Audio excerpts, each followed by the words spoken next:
She just came up and looked at me after I said something in an authoritative voice. Oh God. Wait, what? Tyler, this is why I keep shit on my desktop. It's for easy grabbing. um, I believe we met our boss.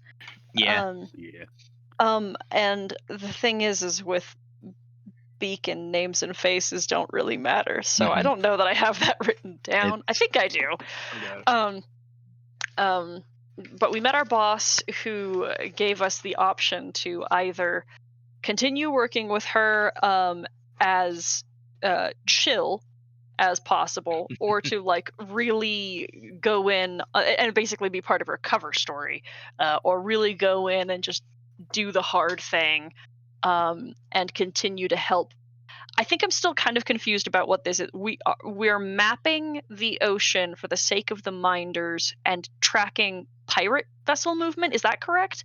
Uh, yeah. As far as you were able to discern, it is that like predation of minders is increasingly a problem, specifically sphere side.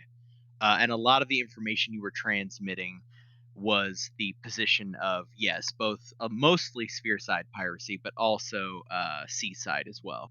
But yes, it is piracy specifically focused towards the Okay. minders, which is a new-ish problem. Okay. But yeah, that is, you more or less cracked the code almost entirely with like a nat 20 Yeah. place. Yeah, so we ultimately agreed that we might, as considering how all of us have come to find the UE, we are all interested enough in being as helpful as possible. Um, and so we were given 3 jobs that we had the possibility of investigating, that were all going to be higher risk, higher, not necessarily higher reward per se, but higher returns, um, on information, such as like a rescue mission and investigation mission. More or less, Yeah, yeah. yeah. Yeah, the missions you had on option were essentially a missing minder that is presumed dead, with more or less a bounty per head on whoever did it. A minder colony that was asking for water and also asking for some help with piracy, and a delivery job that was to deliver some proprietary tech, no questions asked. And you had selected the potentially keeping the minder colony on the docket, as in, like, if that doesn't get resolved, that's next on the to-do list. But specifically, you wanted to investigate the missing minder. And part of the conversation that occurred therein was Sev informing all of you about her belief that Alico is probably involved here, which you would all know is essentially a megacorp, or one of the big megacorps on Sphere side. Though for some of you Seaside folk, what a megacorp is might be a little bit lost on you. Additionally, we started with the fight with the the fog monster, Oh yeah. wherein some stuff also happened down below. Zadicus had his "I need a hero" moment. Fucking straight up murked some people. And they Well, were the little Ghost. ones. More importantly, Zadicus saw that Hmm. Thena is almost certainly sea touched and has some innate magical ability. Yep. And is hiding from somebody, and Lynn and the 2 sisters are keeping Hmm. her safe. Yep. And presumably Heligbjorn. So. Yeah. And you had a brief exchange wherein Dux also has clearly clocked it. And you kind of had a conversation dancing around it a little bit, but yep. Yeah, that was more or less all of the plot developments, quote unquote. You know that Mig said in about 3 days the UE has its appointment with a establishment called the Lowly Row, where it is going to, as far as anybody was able to tell from Mig, get serviced or get preventative maintenance. So yeah, you have shore leave. Mig believes it will be around maybe a week. It kind of depends on if the UE has actually sustained any significant damage or needs any significant work done. But assume probably about 7 days. The first few days of which, you will have access to the boat. Getting service sounds like cyberpunk euphemism for having sex. Look, it's not. I'm pretty sure it's not even.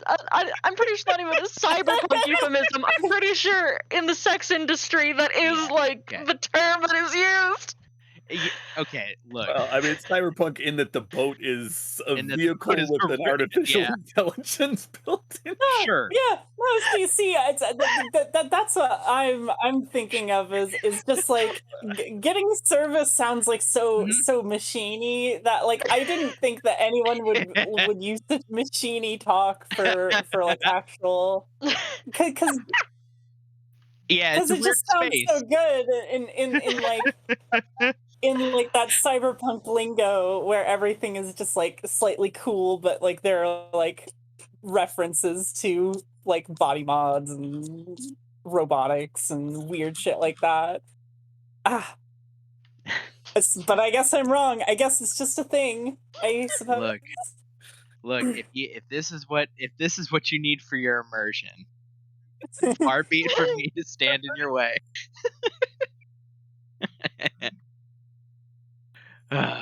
Okay. So, as far as things to do, we could start with, or I should say, that night. Probably the first thing that's gonna happen is Helig stated that she wanted to go drinking on the town. Yes. Yeah. And I said I'd accompany her. Yeah, Zedekus would as well. And she would probably actually suggest going back to the Timid Octopus. Works for ducks. All of the crew coming. Lim and Brim with us. Lim and Brim. I'll get their names right one day. Not today, but one day. They probably will not leave the boat until they are forced to leave the boat in a few days. Okay. So. Yeah, they tend to keep to themselves a little bit. Niaz also isn't coming, but for different reasons. I could maybe get, if somebody wants to go ask Patch if he wants to come, although I do not think he can drink.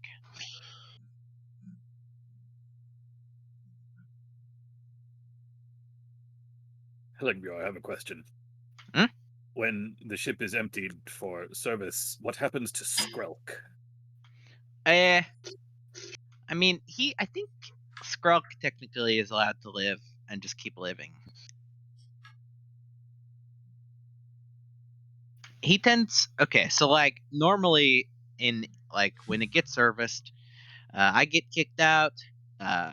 Nez will stay because you cannot get him to leave. Patch will stay. Mig will probably stay. Skrelk will probably stay. But then everybody else needs to go find a tavern or something.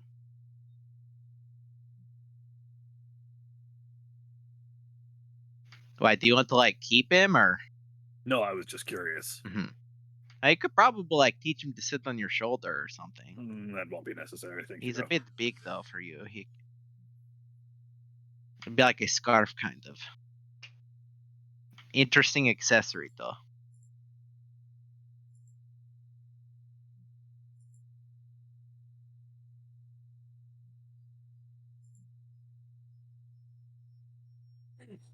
Well, what are we waiting on?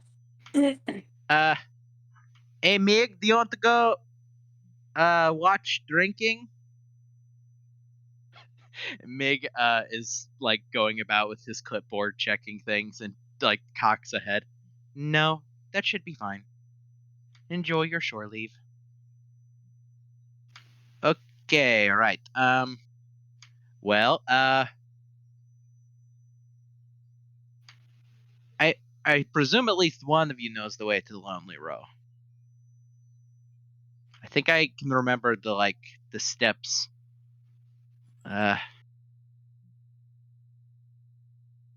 One of you knows the way, right?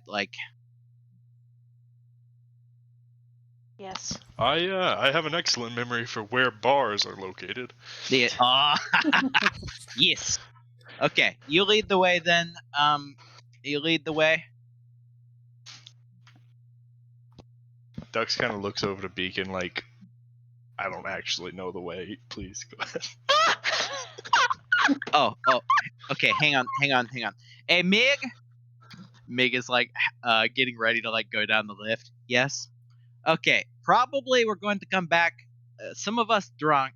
So I know you have rules about noise and after hours things, and it hasn't really been the problem, but there might be some shouting and things that is not combat related. So don't get on my case about it. Mig does not respond. He just presses the button and goes down the elevator. Yes, there will definitely be much shouting tonight. Don't worry about it.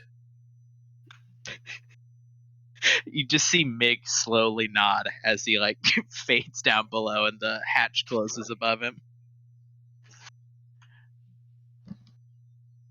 What time of day is it? It's mid-afternoon. Okay, awesome. Yeah. Hey, drinking!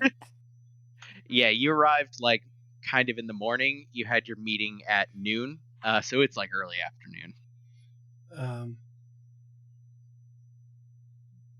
Yes, once we get to the establishment where we will be doing our drinking, I will need to make a detour to the market if anyone would like to join me.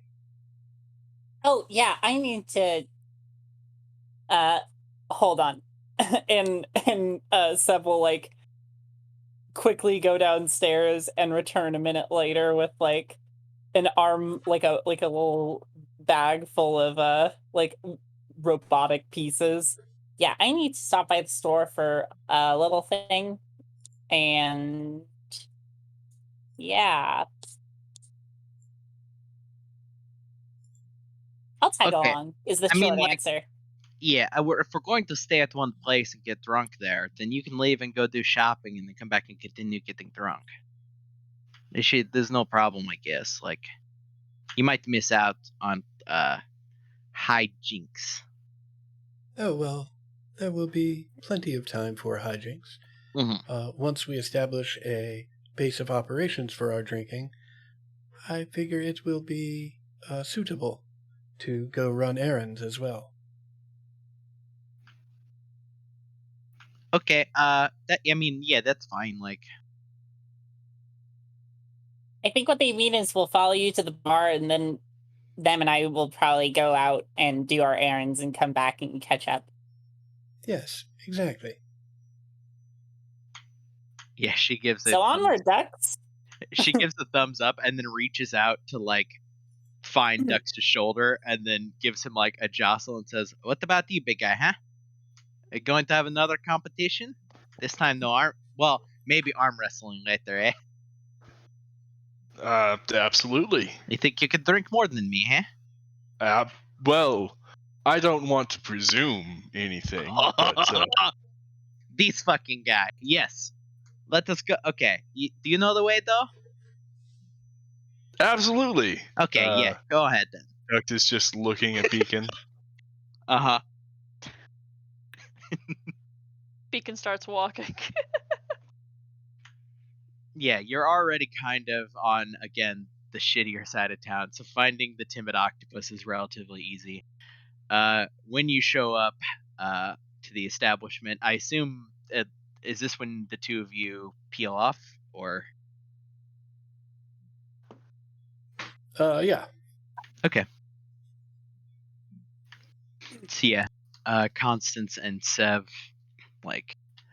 say their brief goodbyes. We'll be back later. For those of you that enter in, there is nobody here today. It's fairly empty. Not a lot of Tuesday day drinkers. No. And there's no like shitty merchant children.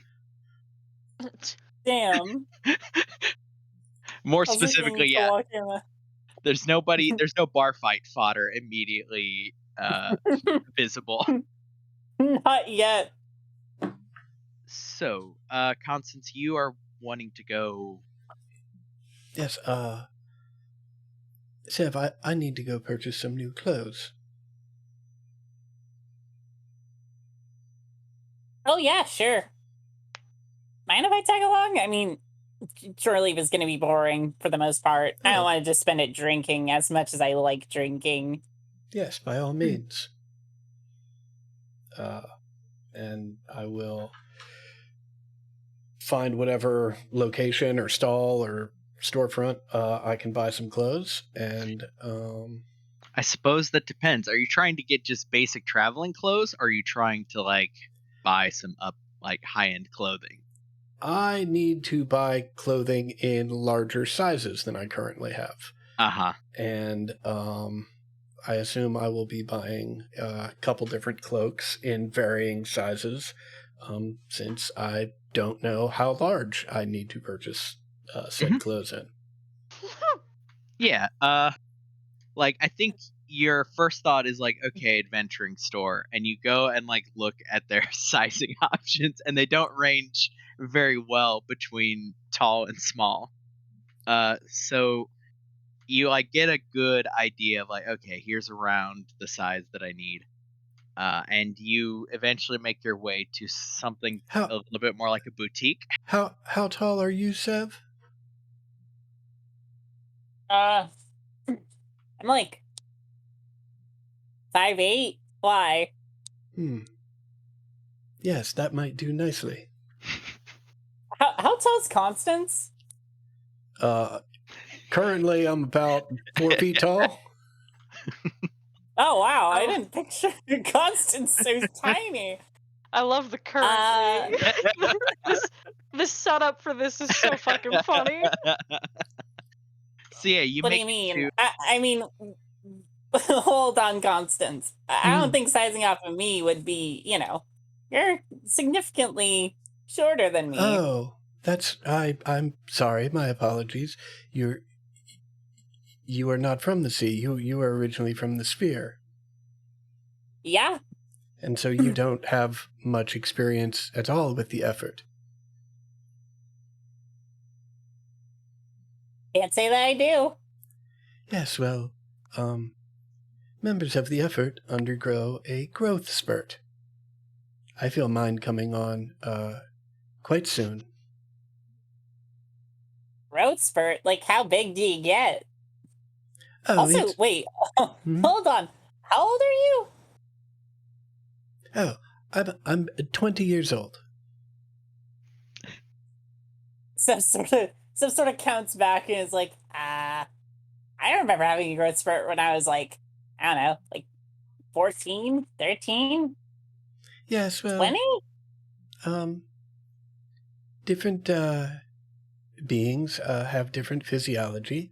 Members of the effort have their growth spurt sometime late teens, early 20s. It is quite sudden and quite violent and quite painful. That sounds painful. How long does it take? Oh, usually several hours. Hours? Yes. What? I thought you were going to answer like days, like a week. That is violent indeed. Yes, very.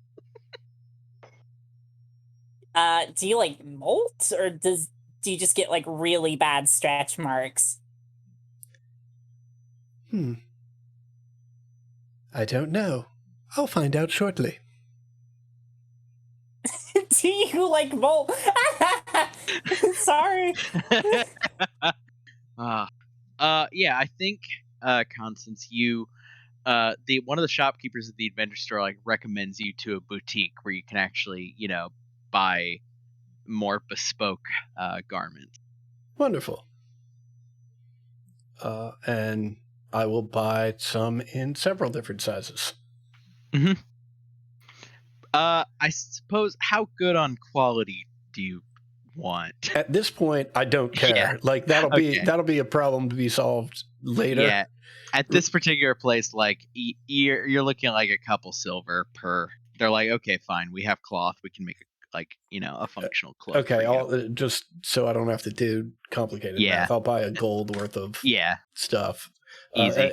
I mean, basically, Constance's drive here is to not wake up in the morning and have to put on a flour sack. Yeah, I think for like a gold, like when the shopkeeper asks for like the handful of silver and you hand a gold, the shopkeeper like blinks and is like, I will get you a range of options, eh? Oh, wonderful. Okay. Will you when will you be returning for these? Oh, I've got the construct that can do the job pretty well, but I can either come back when you are finished, or you can find me and my companions at what's the name of the drinking establishment we're at? Timid Octopus. You can find us at the Timid Octopus. Okay, I will send a boy then, eh? Wonderful. Sev, did you have some shopping to do? Yeah, but not here. New clothes, kind of, He looks offended. Hey, no. His nose at you. Okay. Well, thank you very much. See you later. And she'll leave. I'm following Sev. I need to go to some sort of magic shop or I don't know, minerals. If they mine shit here, we're kind of in the middle of the ocean, so I doubt it. But then again, you can find a magical. This place is lousy with magical shops of like varying quality. In the specific area you're in, like they could service most low level things. But yeah, it's probably a pretty dingy looking establishment. It mostly trucks in powdered like astral water more than anything, which is, as you've said, you're on the sea, so this is kind of like bottom of the barrel stuff. Yeah, I think the grumpy old like halfling who is like minding the shop sees you come in. It's like, welcome to the establishment. What do you want? a gem, something roughly 100 in value. 100 in value. So like holds up a hand to like try to get a size estimate. She'll sort of like put her fingers like an inch and a half, 2 inches apart, and like, sort of width and diameter around there, just like decent quality. It's for a construct, like a small one. Okay, all right. Yeah. Don't. He like looks at like some of the wares that are out front. Steal anything? I'll be right back. As he gets down, you see he kind of like has a very pronounced limp, but he limps back into the back for a second, and you're left standing in this dingy magical shop storefront. Now that you're considering, you didn't actually see even a like name of this establishment out front. You just saw like several signs that said like magical items. Inquire within. We have what you need. Yeah, I know what kind of establishment this is. There's like one smaller sign that says like we'll barter for credit. Essentially just a cash for gold shop, but for magical items. And yeah, after a moment, he comes shuffling back out and puts on the counter the gem. And says, "You got the cash?" Yep, right here. Mhm. She'll count out 100. Okay. You take your gem then. Can I inspect it first? Yeah. I assume Arcana check, right? Mm-hmm. Oh, that's not Arcana. That ain't it. That ain't it. And again, Still, sorry. still ain't it. Guidance. There we go. Okay, guidance. Arcana, guidance, and that's D4. Mhm. Okay. 18. Yeah, it only barely meets the requirements for what you need. Fully serviceable, but it's not a pristine piece. Some of that might be lost on you a little, but yeah, it'll do the job. Yeah, I'm a tinkerer. I'm not a fucking Mhm. jeweler. This is fine. Yeah, like it'll Yeah, do the I'll job hand over with the not gold. much despair. Yeah, he takes the gold and nods, and you see his face like breaks into like some kind of rictus of a grin as he says, "Thank you for your business. Tell your friends, tell your family, tell your neighbors. I'll see you again soon." Me too? And she'll just sort of slide out. Yeah, he like looks from Sev to you, Constance. Thank you. You sound very sincere. Uh, do you need anything? Or Oh no. Have a nice day. maybe next time? Perhaps. Okay. Yeah, you exit out of the the dingy store.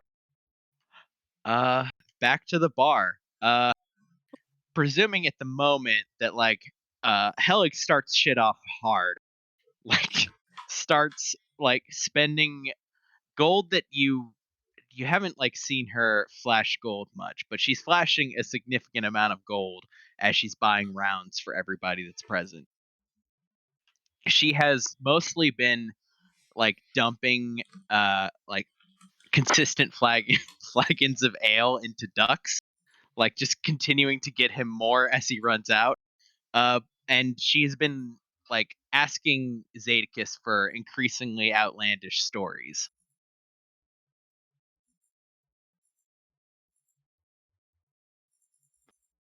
Okay, like is Zadakis. You said you saw like a fucking one of the whales before, eh? Yes, several times. Okay, Okay, one time, all right.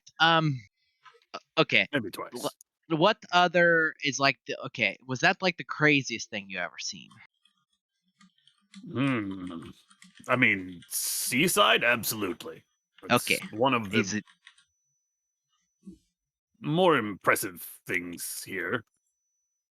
I thought I once glimpsed a city in the sky, but I think that Huh? was just. I think you I saw th- a Scythia? Like well, I mean, where? there are sky whales, Yeah. right? We saw one of those. Was it like in the oversea Well, it or stands like to reason that if there is an entire sea up there, that there might in fact be, as there are down here, civilizations which dwell in the overseas. I oh thought perhaps I was seeing one, but I am sort of beginning to suspect that it was simply a. Well, I suppose it wouldn't really be. What is that called when you're in the desert and mirage? uh Yes, it wouldn't be really be a mirage, but it would be something along those lines I where. mean maybe your eyes were like tired. Um but I don't know if it would I I Certainly guess playing tricks on me, I I don't have a assume. frame of reference necessarily, so I don't know if like it's normal to like see things that are not there. I presume it is not, but Decidedly not. okay. I saw like a what like was it like a like did you is it like the bottom of a city like you saw like a bunch of roads or dirt? Mostly dirt, something solid that shouldn't necessarily be solid in an ocean, if that makes sense. Oh, that's fucking But- weird. But like the problem is now you said you saw the sky whale before and then it happened. So like it's hard to know like what is or isn't real now, kind of. Because like maybe I would have seen it before, but like I didn't. So welcome to life on the sea. yeah. It ducks. What is the weirdest thing you ever saw? Ever. Anywhere. Oh, weirdest thing I ever saw. Yeah. Well, holy. Like Probably Beacon, if I'm being a honest. beacon.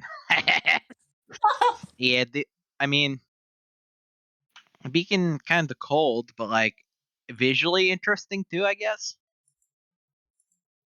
Beacon is sitting quietly, looking down at 3 shot glasses, and looking, and looking, and then rapid fires and tries not to puke. Oh, I can hear. Oh, you're making the like. Do you need Demise? Go get a bucket. Steady on. They just put their head down for a minute and put their thumbs up to indicate that they're all right. Demise like pulls out a bucket and slides it across the counter. We're fine. We're fine. We're Okay. fine. I mean, maybe you can like you don't have to like feel pressured to drink too No, much. this is. We're scheduling. We're Your fine. schedule. Yes, thank you. Okay.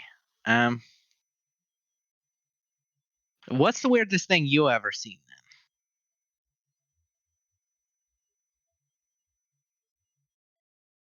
The interior of the machine is a void that speaks and screams at once, and it is so loud that the sound can be seen. Ah! Okay. Okay. You haven't done many like drinking story type things, have you? You're kind of new to it, maybe?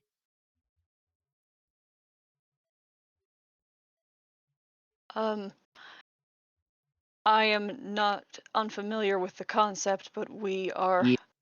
less inclined to participate often. Uh-huh. I mean, like, I guess it would be weird to see a scream. In theory, like, I kind of see a scream. No, It's getting philosophical, kind of. no. Like, do I see sounds? Yeah, kind of.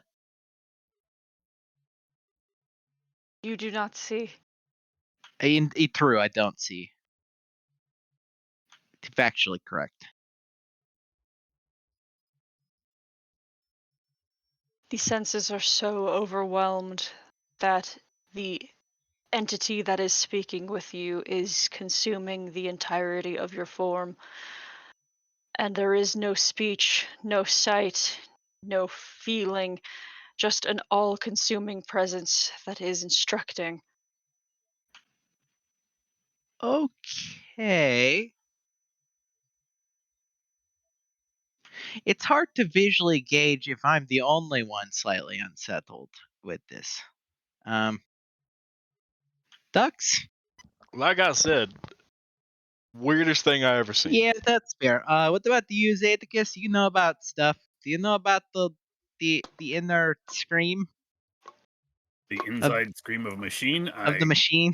No, I cannot say I do. Okay. But, Look, I feel better knowing that other people are slightly unsettled by it. I didn't say unsettled. I just said Okay. I have never heard it. Okay, I feel less secure then. A little bit. It is the core of our home. It is the creator of my kind, and still the most phenomenal thing I have ever witnessed. Oh, okay. Well, that's slightly better. Weird. You can remember being born? Yes. Oh, Born. I was not born, but made. But yes, I remember. I think at this point, Constance and Sev show up from there. I know. I think June is BRB. Right on time. Yeah. You guys show up to see quite a few. It's only been like 20 minutes, but there's a substantial amount of booze empty on the table. Ugh, Dux shit. has like beer I need to foam catch all in up. his like mane. Oh, well, that must be fucking Sev, because I can hear your ka-chunk from over here. Get in here. It's time to drink. Yep, sure is. She'll go ahead and like just plunk her bag of miscellaneous machine parts and stuff on the counter and like ask for a cocktail, like 2 cocktails at once. Are you here And, too, Constance, or? Oh yes, an ale, you get- please. Okay. Get an ale for the little one. Yeah, you see like Wilvum just nods enthusiastically and starts lining up more drinks on the counter. Demise kind of grimaces. I will send my tiny little spectral octopus to pick up my drink. Yeah, Wilvum claps excitedly. Holy shit! The fuck is that? Yes, holy shit indeed. Alex like, wait, what? What was it? I'll if they're entertained, I'll send my mage hand over there. Yeah, Wilvum like is like glancing around at a circle, like getting underneath it, like tries to put a finger up into it. Well, that's fucking. Ew. That's weird as hell. I can like kind of feel it. A little. Please be polite, Wilhelm. Seems a little rude. No? Oh yeah, okay. Demise just gently like like puts a hand on Wilvum's shoulder and then kind of like points into the back corner here. Wilvum's like, oh yeah, point taken. I'll busy myself. So, what should we drink to? A new crew. New crew. Yes, to new crew. New crew. New crew, first successful mission. May there be many, many more. I even got to shoot the Yolbo several times. You're welcome. It was great, thank you. Dux goes to smash his. Are these glass goblets? Yeah. Goes to smash his against someone else's and just shatters them both. You see Demise slowly empty the glass that like the glass like glasses that were lined up into wooden ones and places the glass ones below the counter. Whoa, you're getting ale on my machinery. Well, I can get ale on get your my machinery away from the Right. ale. Do you get like crumbs in there sometimes? Sometimes I find out there's like been crumbs in my armor for a while and I didn't notice. Like, do you get crumbs in the ka-chunk? Does it make it like ka-chunk less? No, it's usually just too powerful for just crumbs. It just know, like burns the crumbs? Yeah, it runs kind of Ugh. hot. And I mean- also, the joints are more powerful than regular human hands, so anything Okay. in between just gets dustified. Oh, yes, yes. actually, I did find a fin of one of those slipstream pairs in one of the knuckles. Ugh. Is it like consistency? Is it like Crispy. ugh. Before you came, we were talking. We'll go to you now. We were talking about the craziest thing anybody ever saw. Zedekis, he saw a city in the sky. That was I think. crazy. I think. He thinks he probably did, honestly. Ducks saw Beacon, which that seems like a fair answer. Beacon saw their creation, which was the screaming heart of the machine, which was descriptive. What is the craziest thing you ever saw, Sev? I know you're new, yeah, and you've not seen many things. Not in the sea. Yeah. Not Oh, in what the is the sphere craziest either. thing? Yeah, no, I don't get out much, or I Oh. didn't before I had to get out. Craziest thing I saw. Well, once I was taking apart, I think it was a pirate vessel. It was unmarked, kind of cobbled together. These idiots did the funniest thing. They put two grav generators opposite one another, so it would like pull, and then had some very massive object in the middle of their ship. So they thought they were going to propel themselves up with their bootstraps. So instead of ripping the ship into, and I sort of deduced that that's what happened. I never thought anyone would be that stupid to do that, but I guess there's somebody out there. It ripped it in what? Well, yeah, because Like they stacked generators that generate gravity, right? And then they put a huge block of mass somewhere else in their ship, like in the yeah. So okay. Instead of taking the mass with the ship, since both were like stuck to the same frame, the big block of mass just sort of came with the ship into itself. It was real funny. Well, I didn't see it. You saw it what was the after. yeah. The whole entire middle was, it was sort of imploded on itself, and then when it lost power because critical damage was taken, it just shut off and just split. Oh. And this is not a common thing. No, of course not. Yeah. You can't pull yourself up by your own bootstraps. I mean, I think I get the gist, but some of it is lost. I admit. Yeah. Similar to Screaming Heart of the Machine, but less that. What about you, Constance? Yeah, she clearly moves she doesn't know how to respond to you, Seb. Yeah, I figured.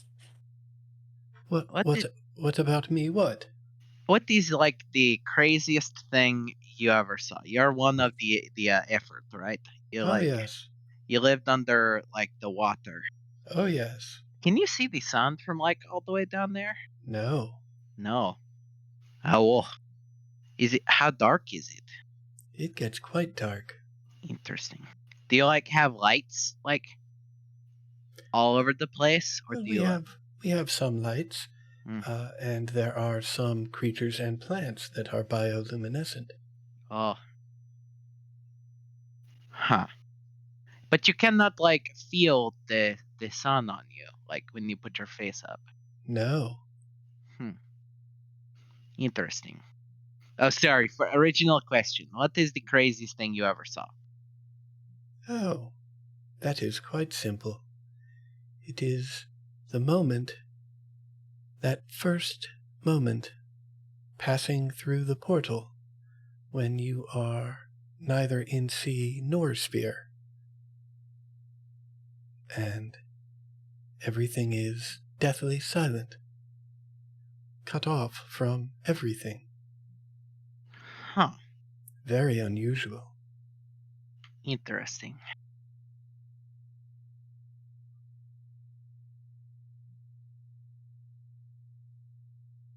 I mean, I guess these like kind of like peaceful. You do not hear the waves for like a second. You're kind of like floating along. When is this? I mean, like when you're going. I mean, I guess there's still like water there. It's just like kind of. I don't know. I think it is a little more peaceful in between, like when you're going and then when you get there. Oh, no. Not peaceful at all. Deathly silent. I Oh. hear the effort all the time when I am on the sea. And when we make it into the sphere, I hear the effort as well. But in that moment in between, there is nothing. Oh. It's like you cannot like hear your like heartbeat, kind of. Oh, I can hear my heartbeat all too loudly. It's that I can hear no other heartbeat. Oh. Interest. I did not know it worked like that. Like you're kind of like talking to the is it like the others? Is it like a We are both singular and interconnected, huh. concurrently. It is kind of cool. Like Thank you, Constance. You are welcome. It is why, when I speak in your head, and I will speak telepathically, and all I will say telepathically is, it sounds different, and it is a completely different voice that is speaking in their head. Oh, that's kind of creepy. I have been told it is unusual. It's kind of weird that you're not like the most unusual one. Normally, like I think the effort to like the fish people, they're kind of like the weirdest thing. But then Beacon is here, and then the goalposts shift slightly. Well, I believe all of us are unique. Yeah. For Yes. example, I have never met a blind gunner before. Ha. Yes. That is like a whole. I don't know. We're not like particularly common. Do not think. Well, I am better for having met you. Oh, that's very nice. It is nice to be meeting you and all the others too. You make it so I have to kill less things when things go very bad. I believe we should drink to it. I have a question, which is, now that we are here doing everything that Helig was doing, Yeah. why does she still have a job? That's a fair question. I've been thinking on that one for a couple of weeks. Uh-huh. And obviously I don't want her gone. Sometimes but I am there's legacy hire. deeply concerned for Morale. I mean, it's not like she's like, it's a lot of food she's got to be eating. And she makes it very apparent that she would rather be doing anything but working at any given time. I mean, Like, she could shoot the bow. Technically, but I mean, I've just Okay. a thought that I've had. You're not wrong. Are you gonna tell her to go? I mean, well, that's the thing, is like that this is why this is a question that I have for you, Cody. Because it's because I guess she might technically still be the seamstress. Though nobody has had a ripped garment yet to check. It's a, Yet being it's the a, operative word there. it's a fair point. Oh, don't steal that! Don't steal that! Oh, okay. But yeah, she says that's like a whole story. We're not like particularly common, I do not think.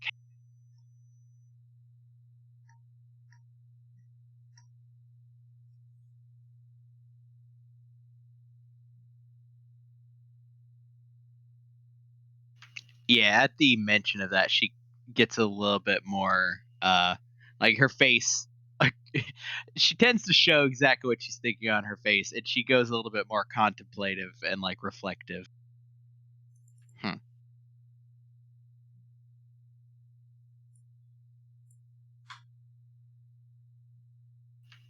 How much more ale before the arm wrestling contest? What you're thinking, Dux, huh? Like right now, or do you need like to get a little more courage? Courage. Yeah. Uh, Okay. Well, maybe do Duck's like like one now. swipe like 4 empty mugs off of a table and sets his arm down. They're all glass still, so they're all shattering. You see Demise just closes his eyes very slowly. Okay, you want to go?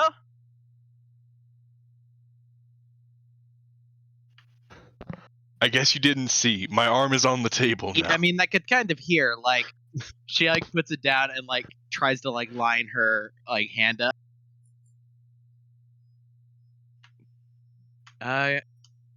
Give me an athletics check. Turn off guidance. Mm-hmm. Oh, that's the wrong button. That's the wrong one. Oops. Look. So that's a 13. My modifier is 9, so a 22. Yep. There is a strain. As the two lock. The like force of the two of them like pushing their elbows down, you can like feel the table legs kind of start to wobble. Everybody else that's at the table. There is like a strain between the two. You see like both of them like their massive arm muscles like rippling as they're trying to like get one over on the other. But Dux, you like eventually like you can kind of look at her facial expression, like see the moment when she's starting to like lose her grip, like she loses hold a little bit, and you push it down and capitalize on it and win. Fuck. Okay, like okay, fuck you. We'll get more drinks, and then we'll try this again. Yes, more drinks. Yes, Drunken more physical challenges build Shit. camaraderie. Okay, hang on. What time is it? Does anybody know? Nope. Okay. I'll take Resi- somebody on he right can- now. Yeah, He can I- recite actually, the Dex. exact time of the Yeah. day. it's like 4:46. Yeah, he's. They're incredibly precise for some reason. Okay, we're gonna need to like pace ourselves. Maybe do like couple rounds of water, get the like staying power, and then we drink some more because we're really going fast. Dux will go over to the bartender and say, let's get a round of water for everybody. And then he'll pull out like 5 gold and set it down. Be like, I don't want mine to be water. Yeah, Demise, faster than you can like see, basically swipes a hand over the counter and the gold is gone, and he nods, says, "Right away." Oh, I see, Heligbjor. You are a lightweight. You think you're going to talk shit, huh? Constance just grins. Okay, fuck your water. Fuck the water. No more water. Only ale. Oh God! Oh my goodness. Maybe wine at some point. Yeah, real hydrating. I mean, I think it like maybe doesn't. Does wine have more water than ale? Maybe. I'm No. gonna say no. You probably know. We could always have some whiskey. It's firewater. And you can arm wrestle me, Dux. Okay, yeah. You go now. Like, take you know another what- shot at the champ. You know what they Ducks say. like scans the room and looks for a table that's got some glasses on it, so he can go over there and swipe them off and set his arm down. No, Dux. You know what they See. say. Ale before wine, you'll be just fine. Yes. Wine before ale, you'll throw up in a pail. Yes. Take an inspiration. Holy shit. That's fucking great. You earned it. There you go. Okay, you go through your like little. I mean, I guess it's like not cheating to have big ka-chunk. It's leveling the playing field. Yes, maybe you have not drank enough though. You need to drink like maybe you pound one down right now, Sev, and then you go drink one, and then you go do the arm wrestle. You have to catch He up. w- Dux is way ahead. She will finish the cocktail in front of her and take the second one in and just like not go through the straw and just down that one and join Dux at the table. Okay, here we go. Oh no! And Duck's got a splinter while he was wiping the table. can I use guidance? I can use guidance, right? I mean, if you want to be, look, we've covered that everybody you're cheats casting here. a spell, and it'll look like you're casting Yeah, a spell. so to use your intelligence for this, you use like a charge of your armor, basically. I believe is how your armor works. If you want to use intelligence in lieu of athletics, you use like one of the charges that your armor has. Do not know specifically how many you have, but you're like over. I mean, I have all armor, 6 basically. of them. Yeah. Yeah. But it's a strength save, not an athletics check. Oh. Then Yeah. I don't know how that it works exactly. Does anybody? I can just win them. I can just win them. That's fair. Wow, I did didn't get a even need natural to one. cheat. Yeah, I got some wood in my arm. I was not prepared. There's locked for a All second. right. Dux, you are holding the like tension, and then Sev like overclocks the arm, and it slams down, and the table just gives out underneath like Dux's arm, as like it kind of like splits in like the perfect shape of his arm. Whoopsie. You all right, big man? Oh, I'll be fine. I shall beat you eventually. How's your pride? She sort of like punches him in the shoulder. Not so fragile to be damaged by winning a fair fight such as this. Good to hear. All right. Okay, Back Sev, to now work. me. Now me. Is the table? I think maybe. Okay, can you do it without breaking a table? I can. Yeah. You could. Yeah. You know, Okay. I was just honestly thinking Dux would have a little bit more resistance, so I went a little bit overboard. Obviously, I loosened him up, right? Like he was a little hurt, maybe a little shaky. Sure. After All our right. contest, yeah. Let's go. Okay. All right. Here we fucking go, guys. For posterity. Oh. Yeah, that's fuck. about right. This time, 25. this time again, like there is a moment where there's like the strain as like she's holding, and she is like matching you, and then just with like everybody can like hear like with a sound like turbines like revving up. Sev's arm jerks forward and just slams down onto the table. Woo! The table doesn't break this time, but does like one of the legs just goes like one of the legs basically falls off, and it just tilts in the direction that Helic's arm just went, and like all of the glass on the table just slowly slides to the ground and shatters.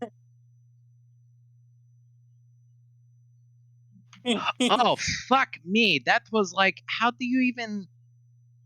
It's hard. Like, okay, I know what it is, Dux. You can't even like get the grip on it. It's too big.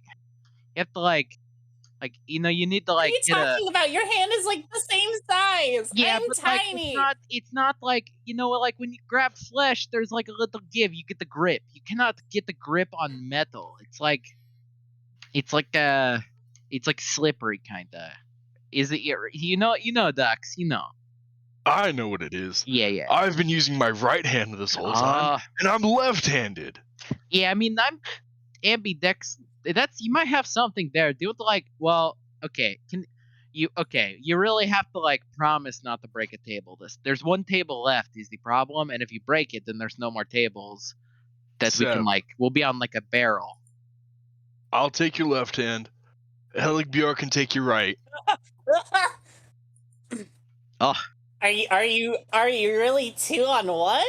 yeah, well, Okay. I don't like. I Sure. do not. Okay, how the fuck we're gonna do this? Okay, Sev, I think you're gonna roll twice at disadvantage, basically each time, because you're I trying don't to have like. a dominant hand. I know. But I guess I do It's- have to redirect power. Yeah, it's the two at once that you're trying to manage. Ah, sweet Mephistopheles. Please grant me strength.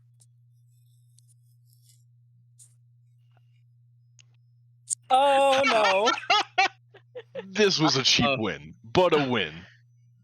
Oh, the Uh, turntables have. Oh There's a man. deception at the end, but it. Okay, I think Dux, you get the arm. You get the arm that had the critical failure. And I think you get a good grip on it. And like the table doesn't break this time, which is good. But Seb, you do get beat on both arms as they both like slam to the side and like almost torque your shoulder. Like if you didn't have a slight brace on your shoulder, it would have just like pulled your shoulder out of its socket on both sides. I will admit, Ah, this was not a great idea. Yeah. It was like Normally, whenever you're arm wrestling, you can kind of like prepare that shoulder, but if you've got two at the same time, then you're torquing wrong. Yeah. It's kind of like awkward for us, awkward for you. Like, are you okay, by the way? I'm pretty sure I heard something like squeal in there. I don't think it was you, so like. Dux will just pat Sev on the back and cast Cure Wounds. thanks, Dex. Yeah, it wasn't me. It was probably the rig. She'll like flip through all the weapons, like the grappling hook deploys from the bottom. The like little now revolving barrel of a crossbow bolts comes up on the top. Yeah, everything's working just fine. Okay, I mean, like, I don't know like what that stuff costs, so maybe I'm a little worried about breaking it and having to like pay you for it. Yeah. No, this rig was super expensive. I pulled all my life savings on it. Totally. See, this is what I was worried about. Is you could just say like it costs like 50,000 gold, and like I don't know how I would like know better. I just had to like take your word for it, I guess. Well, I mean, it's worth something. Ballpark. Yeah, I mean, to be clear, much, I'm not going to pay for it. All you break, you buy it. She like guffaws, and I think this is the point in the D&D drinking game where it's probably like 6:30. Everybody give me like one round of Constitution saving throws. Easy, if everybody, easy, lemon, easy. Some of us have been pacing. Fuck me. Go ahead. Beacon. We are getting very drunk very quickly and then not drinking anything else. Mhm. Okay, yeah. If you specifically stipulate that, like, you're pacing yourself, or yeah. But for those, we're on a timer. yeah, you got about another hour and a half. Yep. Okay. So Seb, goddamn Seb, you are shithoused by like 6 o'clock. You've been sitting here for like an hour and a half, and you're already just completely wasted. Constance, you have been like you're. I don't know if you've ever actually been drunk before, but you are very drunk. You're still kind of holding it together, but every time you stand up, it wobbles, like the world wobbles a little bit. For Zeticus, yeah, you've been, not only you're pacing yourself, like you're an old hand at drinking games, and or not even drinking games, just drinking in general. And Dux, you're holding together pretty well still. Helig seems fine, at least as far as any of you could tell.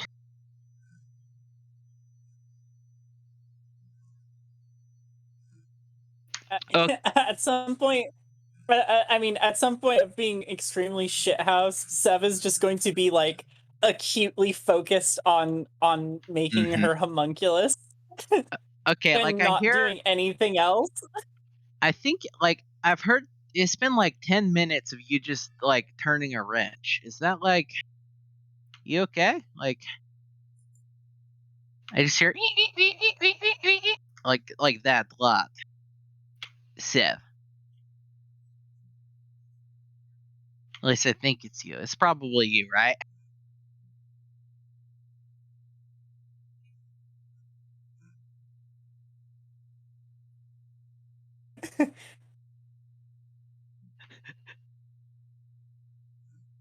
Just Sev does not respond. Oh Just no, I said I said you might be hearing things. I think you're drunk, Helig. okay. Well, I'm pretty sure I'm drunk, but I also think like I just hear like that. And it's not your armor, which makes more like a.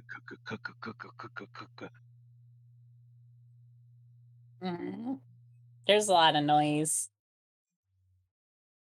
Ducks. How are you doing? Swimmingly. We're going to pretty soon like get into like just the like, or people sit contemplatively and just drink more until we go out that into the other side where everybody gets wild and crazy again. Constance, you okay? Oh, yes. It's quite important that I'm very drunk this evening. Oh, that's good. Wait, what? Wait, like, what? A little strange to hear, but I'm sure we can accommodate.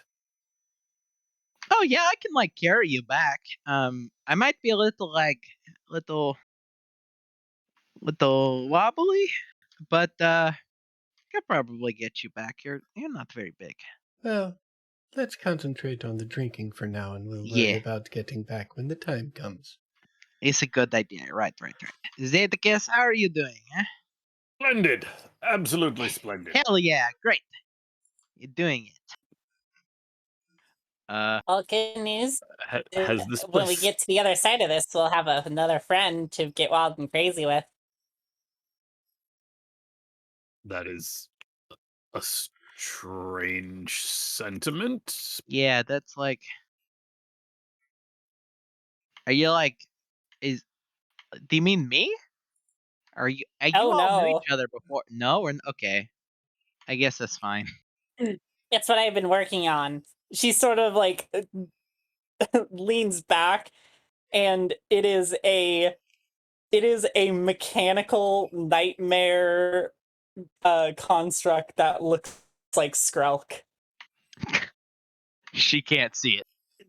She can hear you like move and like go quiet, context saying that you're showing something. Okay. Okay, It's a clockwork Skrelk. I see you're building a friend there, but why does it have to look like that?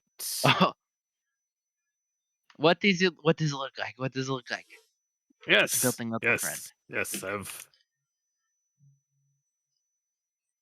Is it Well, it obviously just it looks cool. Does it not look cool? It's like an owl snake bat thing. No, you did not make another fucking Skrelk. It is You made unwise a and second terrible fortune to insult or belittle the ratter. Yes, Beacon is right, but also if you make another Skrelk and it shits, I'm breaking it. I grab it in my hands and I Oh, it squeeze. doesn't.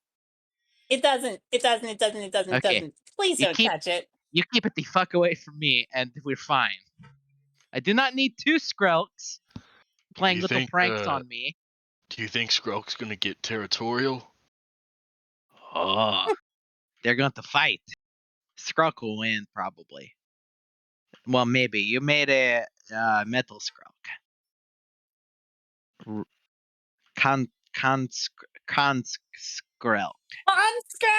Con Yes. Skrelk. We have a winner. Yes. Con Skrelk. Con There we Skrelk. go. Wait, no. I don't want it to be named Skrelk. I don't Yeah. want to get in the way Whoa. of Skrelk's fame. Skrelk. What are we may naming be this? Skrelk. One of Trelk. the most valued Milk. members Milk. of the crew. Beacon is right. Even though I hate it. Skrelk works more than you do, Helig. This is probably true, technically. The best kind of true. Okay, Well, like, I think I mean, Skrelk's a cool creature. I just, I've seen a lot of people make like little dinky clockwork birds and sparrows and whatever. Bullshit, I say. This is ideal.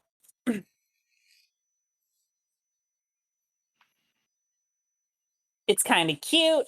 It's got that fear factor and you need it. And it's like an owl snake bat thing. It's so sick. obligate carnivore. Except it isn't. Does it eat? Like, do you have to, like, feed it, like, I think the right word is omnivore or scavenger. I think. Yeah. Not a biology. Do you have to, like, give it little, like, metal bits? And then It feed doesn't it, like, eat. little pellets? Oh, runs on that gem. Eat the. Okay. Yeah, Helga looks pretty drunk. Beacon, besides barbed remarks, which not wrong, but like a little hurtful. How are you doing? They look outside and say, It's about time. no, say 84 minutes. 84 minutes. Okay. Is that like 84 minutes until what, Beacon? Until it is allowed to wander the city on its own. Speaking of... What? It's got a curfew.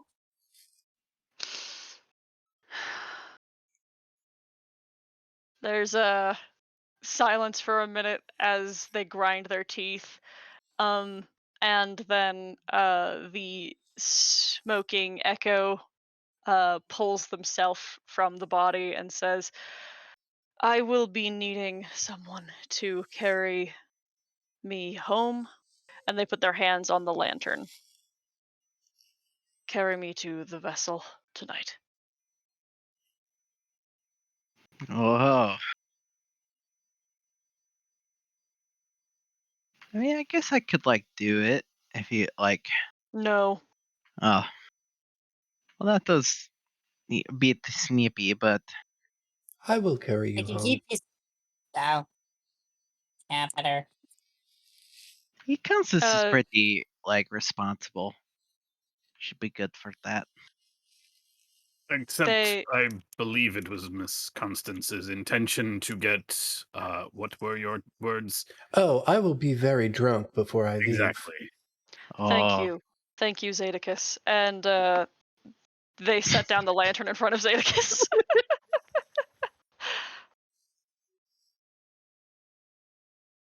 And then return to the body.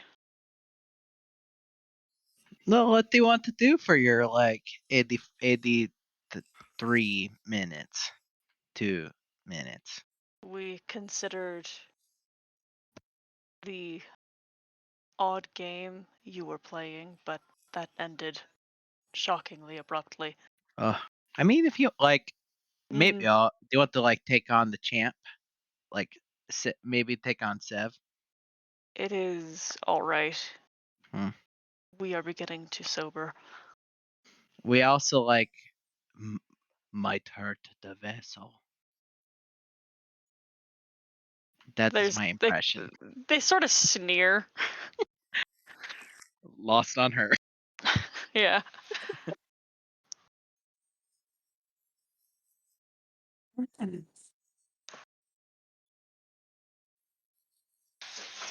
Yeah, I think it's entering the phase where everybody is just kind of like companionably drinking in silence. At which point there is it is about the time. It's about around 8 for you to dip. Yeah. The spirit goes to the lantern, and then the body, without a word, actually smiles at everybody, very brightly and genuinely, and then leaves. Okay, should we be like expecting you like in a few days or tonight?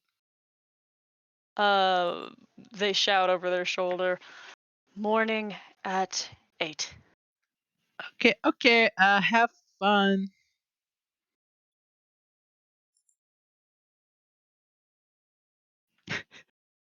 As the door closes. Nah, we don't have time. Yeah, Lantern's just sitting there in front of you, Zadicus. Yeah, Zadicus there's just peers at it for a second. It's like, okay, this is weird, but okay. it has a candle in it that is glowing, but not by flame, and it is only lit when the spirit is inside.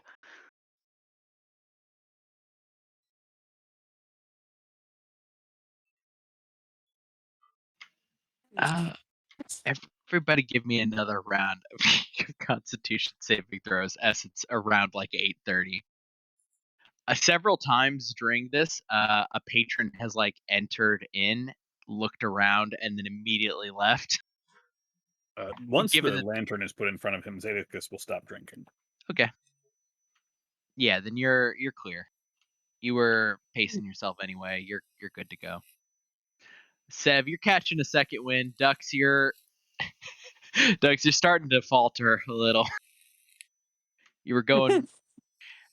Actually, no. You rolled. Let's see. Yeah, you're still good. You like missed a step a little bit. Well, it seems like Constance, Helig, and Sev are all catching a second wind.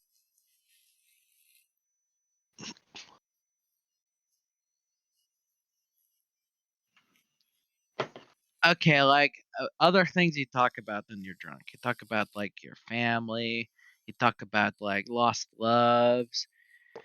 You talk about like Lost loves. Yeah, let's lost loves. go. You don't talk about your lost Open the loves. wounds. Open the wounds. No, I don't like. I mean, I don't like have any. Small you don't. rock. Okay. Does anybody got any lost loves to talk about? Seems like a little bit of cheating there, Sev, to request a category for which you cannot participate. It's true. What, you want me to go and find one right now?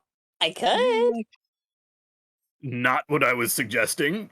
That is an interesting take on that. I mean, you're going to go find one. You're just going to walk into a random place, put your fist down the table, say, I want the lost love now.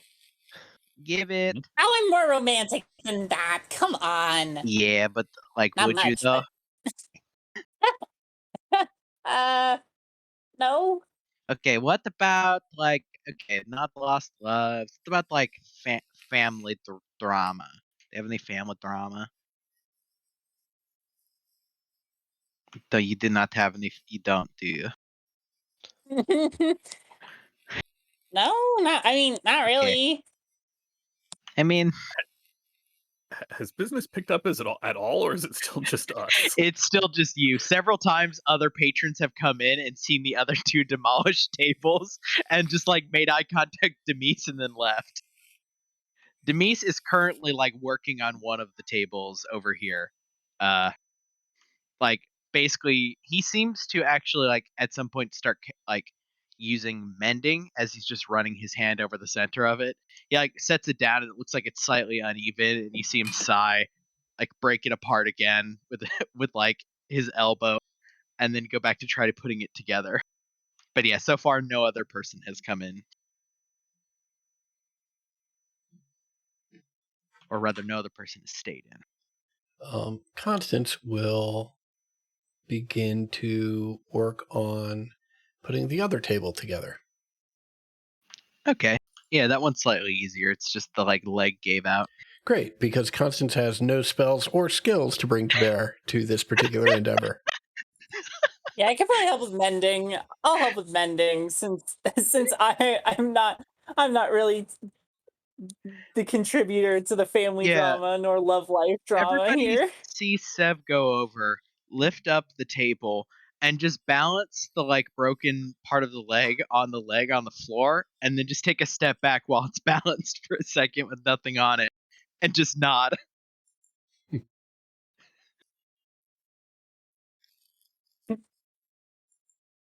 And yeah, Sev, you go over and cast like mending to actually make it fix. Yep. All in a day's work.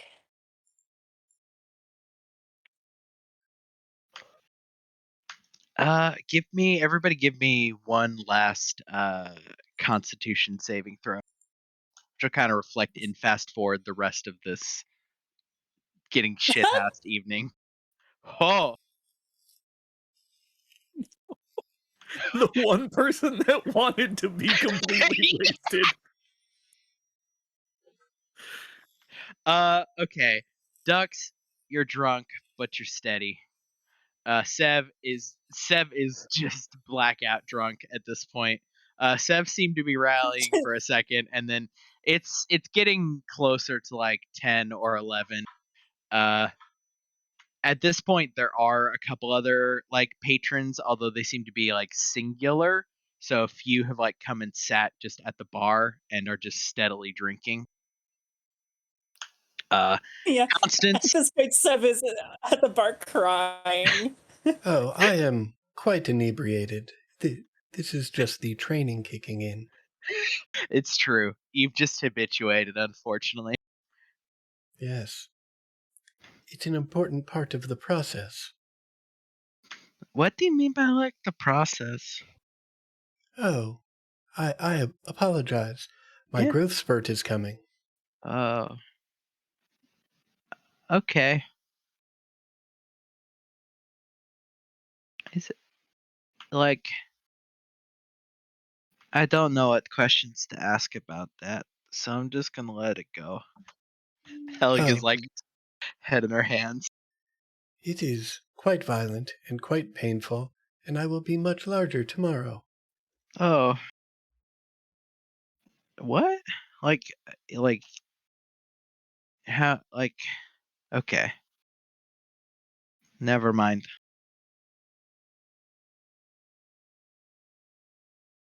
Okay.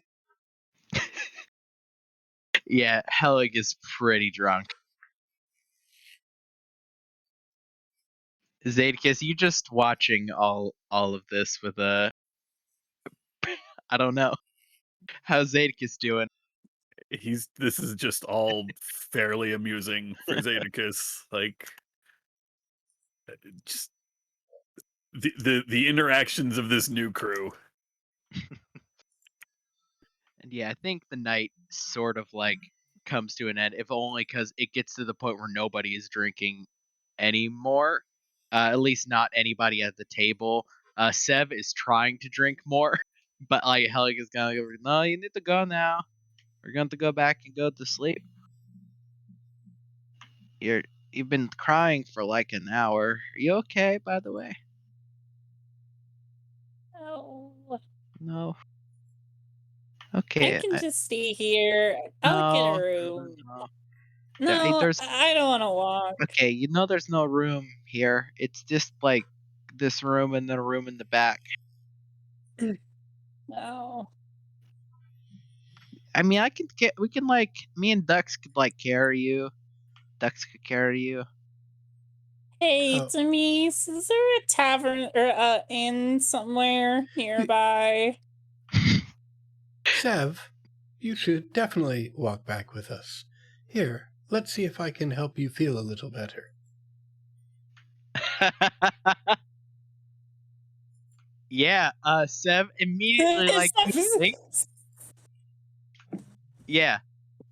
Sev's still like teary-eyed and is like, yeah, I'll just sleep somewhere in town. I think it'd be good for me to be around people, I I mean, guess. are we not like people? You can come like back to the boat. No. Like, I'm more than a little hurt. yeah, like look, Zedicus is hurt. Oh, no. I mean, just like the bustle and everything. Comforting.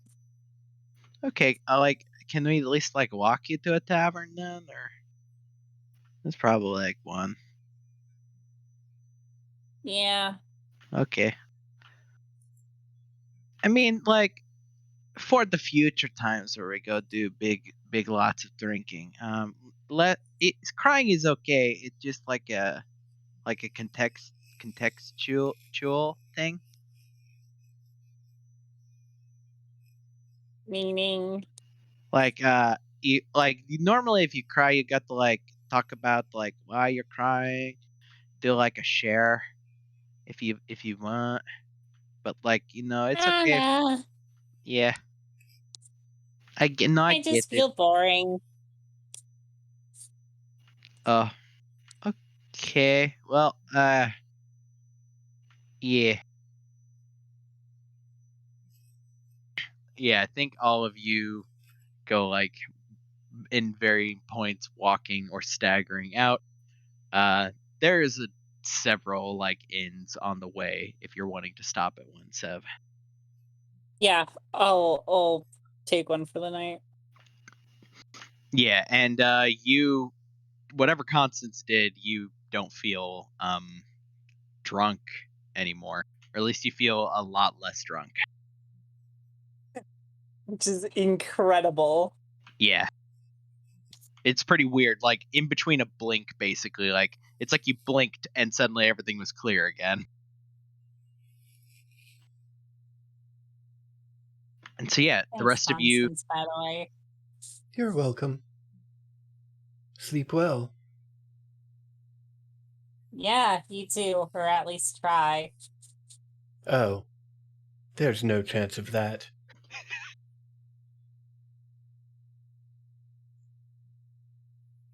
the rest of you travel back to the boat. And you all unless there's any other scenes you want to have before going to bed for the evening. Zedicus will take the lantern up into the crow's nest, I guess. I don't know if you can hear me and communicate in there, but I'm not sure where to take you, so this seems like the most logical spot. It flares for the light flares for a moment.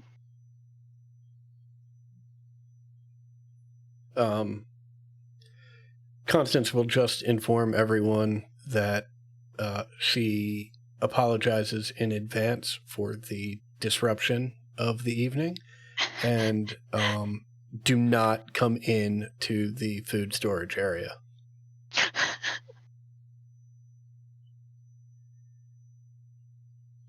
You sure you don't want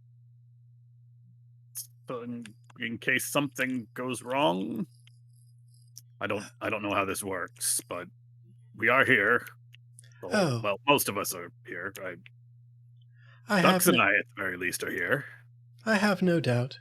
And if something goes horribly wrong, I will ask for your assistance in the morning. If something goes mildly wrong, as I'm sure it will, I am trained to handle it.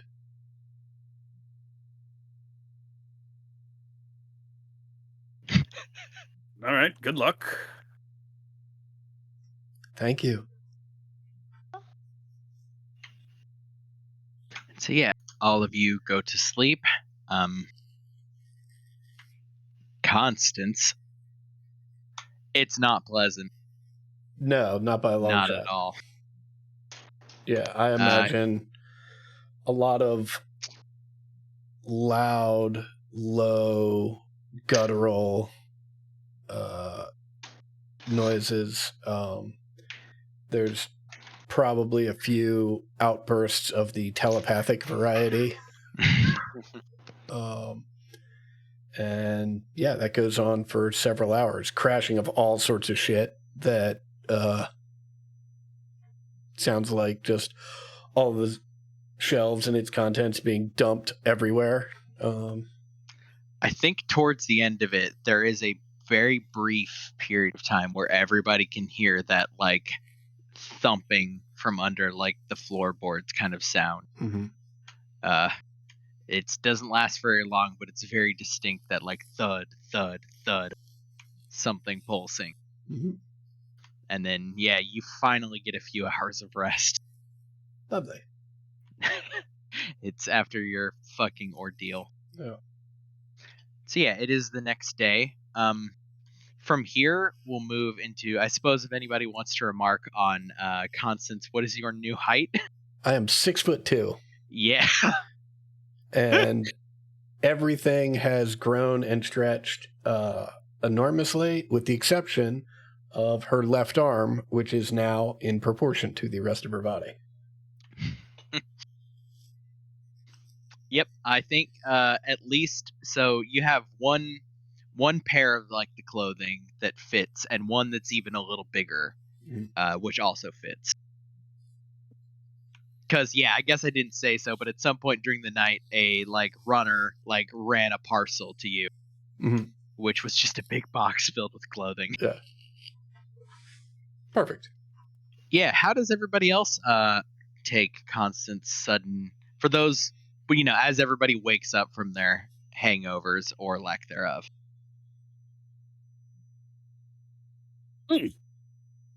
Zadicus, who used to be taller than Constance and is now considerably shorter than Constance. Well done. Thank you. I've made quite a mess in the pantry. I'll spend the morning cleaning up. How did you, like, you were like closer to like me, and now you're all the way up there? Yes. It is part of being a member of the effort. Oh. Do you need help with the cleaning in the kitchen? Well, I don't need the help, but I would like your company. Okay. You can tell she's clearly kind of intimidated by how much taller you are now.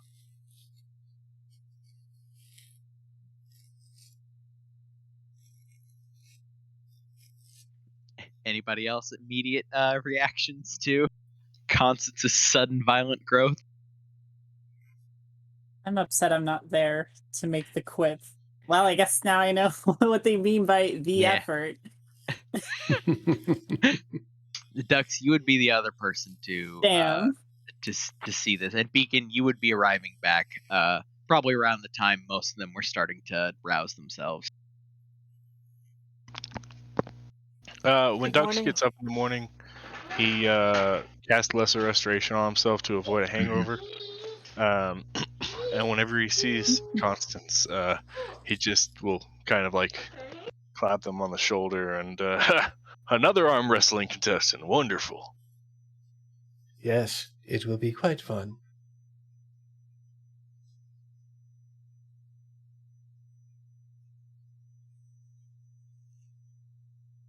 All right. So, we will, first thing, is there anything anybody wants to do with this day? Sev, you're currently the only one not at ship. Yes. Mhm. I think I would like to do the thing that we discussed. Yep. Yeah. So you stop by and like I suppose how do you go about doing this? Uh, well, I'd probably first go into Wayfinder Inc. Mhm. and talk to goodness. Duh, duh, duh, duh. It's Yeah, right there's here. a handout Yeah. Is out it front is Dodna? Dodna. Yeah, I'll probably nervously approach Dodna and be like, hey, Dodna. Mhm. So, I don't know if you could maybe get me in to speak with the boss at any time, but I think I have some info slash some skills to and expertise that might be valuable, I suppose. I just want to get a little bit more invested than I currently am, if that makes sense. Hmm. Um, one moment, please.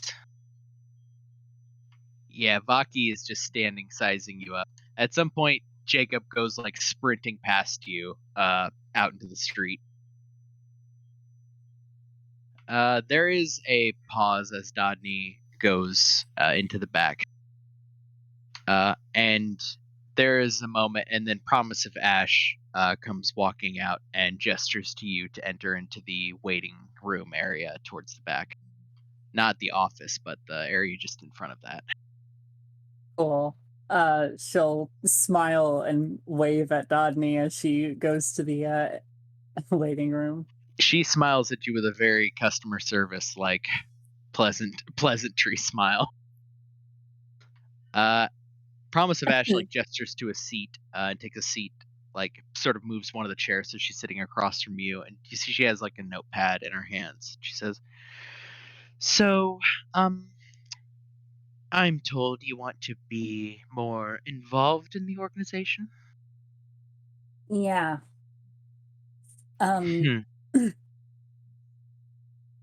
I happen to know a bit about some tech that might be of importance and know how to handle it, at least.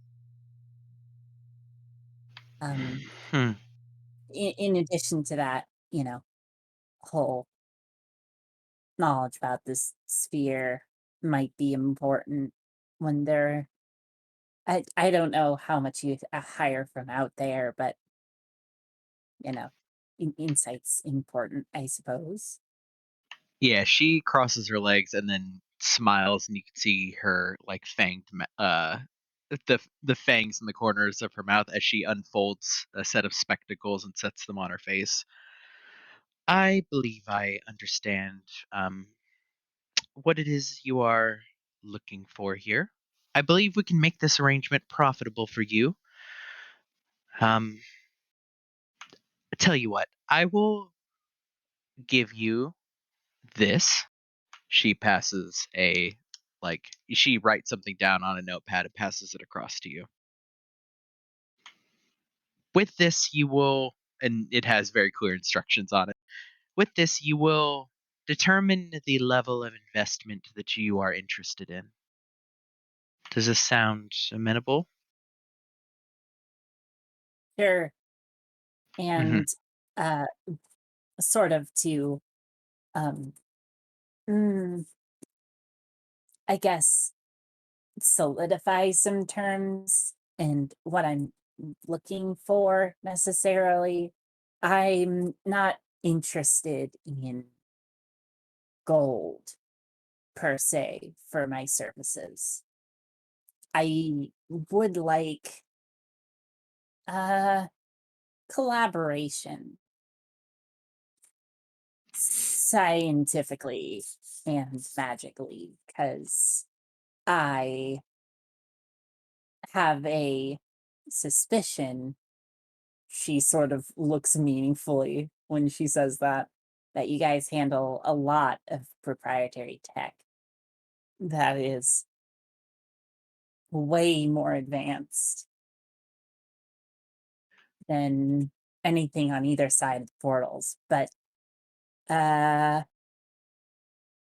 in the right hands, I think I could do something that would benefit me, benefit the ship, benefit the organization. And Very. I understand that there's going to be some trust building. Nothing like this is instant, but I just want that to be sort of a long-term goal. Or, I mean, hopefully not as long term, but you Indeed. know what I mean. I do believe I understand your meaning. However, on the topic of, shall we say, secrecy, yes, we know you now. The boss has given it to me to inform you that we understand your situation quite well now. Um, Consider that knowledge collateral. The more you learn about us, the more you could damage the organization. But if you chose to do so, well, I believe the term is mutually assured devastation, yes? Yeah, I mean, that's fair. I have confidence that that won't be necessary. That's why I Fair enough. divulge the information. Hmm. You have been quite forthcoming. Um, this is a formality, shall we say. We will endeavor to keep you hidden if you choose to be a member of our organization, but know that protection can be withdrawn. Sure. Does that Indeed. also mean hidden from the crew? Hmm. We have found that in the case of jobs such as that which you might be engaging in, um, plausible deniability for the larger portion of the crew is preferred. If they find out, by all means, perhaps we will pay you less, but um, just simply let us know who knows and to what extent. Sure. Hmm. I do not want necessarily for this arrangement to be detrimental to your position aboard the UE, you see. But again, the degree to which plausible deniability can be given to any of the members that are not you, it could keep them safe, potentially. Yeah, I figured as much. And uh I don't know the nature of these jobs. It might just be deliveries. But speaking of which, will there be any protection? Yes, as part of this arrangement, you will be given the means of contacting our agents should you require that in the case of emergencies. Understand it is for emergencies only, dire emergencies. Every time such a device as that which you may be given is used, there is a chance that our agents and infrastructure in that place are compromised. If you prove to be a valuable asset, then that will be a worthy trade. If you use it frivolously, however, well,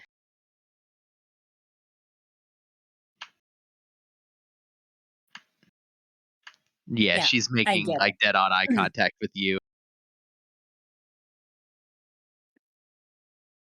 I mean, the only emergency I would warrant using it is if any information or thing that I'm transporting is compromised.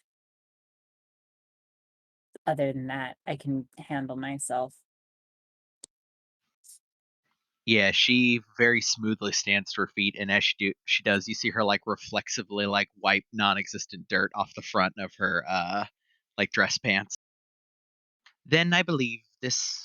Let us consider this a provisional employment opportunity, a test run, if you will. Sure. She reaches out a hand to shake one of your gauntleted hands. I'll take it out of the gauntlet and shake her hand. Very well. Hopefully, this will be a pleasurable arrangement for all parties involved. Yes. Yeah, that's always the hope. Indeed. And regarding the instructions there, please wait 2 days' time. Sure. She nods, takes off her like spectacles, folds them into a like shirt pocket. Very well. Have a good day. And turns around and goes back inside. Okay. Okay. So we'll leave and go back to the ship. You're the last one there, but not by a whole lot. So yeah, you have kind of a day, all of you, to sort of laze about, or actually rather 2 days. Unless told otherwise, I'll presume you go about normal shore leave stuff. Maybe go find a comfortable inn to sleep in with proper beds. Is there anything any like specific that somebody wants to do with the time between now and when the UE is going to dock? Other than probably just working on the stuff that I've been working Mm-hmm. on in the shop or engine room. Yep. I'll do that for the few days that we have the ship and then find some place to sleep. I'm shadowing Zadicus. Yeah, Zadicus, I'm curious actually, what do you do with like a standard shore leave? Does Zadicus have like a set routine or a set like from like long habit or Not really. His only real habit is usually the first couple days of shore leave. He will spend going out and finding locals to have conversations with, sort of trading stories and learning I'm going to use the term lore instead of Mhm. gossip of the area. Yeah. But this is Pendle Dock, so this isn't exactly a place he hasn't been. Yeah. There's still of a few bars where if you went there you could catch some new people potentially. Avoiding the places where kind of the old hands tend to accumulate. If that is something you wanted to do. Yeah, that still sounds like something he'd do. Okay. It's as much just figuring out what's been going on while he's been gone as it is anything else. Yeah, essentially big, geopolitical things that can happen in like a month when you're on a mission, kind of locked in a time bubble. Or rather Yeah. an information bubble. All right. Yeah, and I suppose Beacon just shadows you. Yep. We're quiet. Yeah, the information you get that's most relevant geopolitically is that which you get because it's kind of something a lot of people are talking about, is that there is big unrest in Ziz Yoon currently. You're getting a lot of conflicting reports. I should say reports, accounts, or gossip about what that is. Some are saying the Yoon, which are the Turtles, are like in full revolt against the Ziz. Others are saying, they're just like there's been some riots or some protests. But you don't get a lot in the way of like concrete information. That is just the newest like scuttlebutt on the sea that everybody's kind of murmuring about.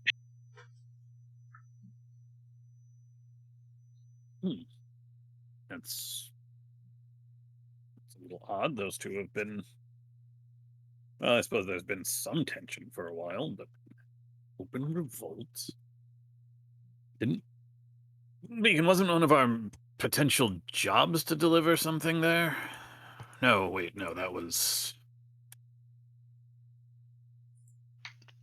Above board? I think Yes. it was. Yeah. Yep. Yeah, no. Yeah. See, They because just remember, it's abruptly just- say yes. I suppose we should be glad we didn't take that job then. It is easier, yes.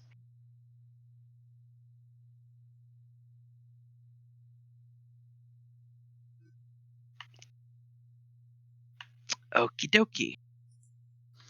So yeah, you do that for, the next 2 days. Everybody kind of goes about their projects. Ducks, anything in particular? This is another kind of familiar routine for you coming in from a sea voyage. Nothing in particular. Just Mhm. hanging out and getting ready for the next job. Awesome. And Constance, I assume you're just getting stuff back in order. Getting stuff back in order. Yeah. Getting used to being tall and lanky. Yeah, I think. Like, do you ask anybody for, I don't know, help with like sparring or like exercising? No. Yeah. That wasn't really her shit to begin with. Yeah, I know. It's just the like calisthenics, like moving your legs, moving Yeah. your arm.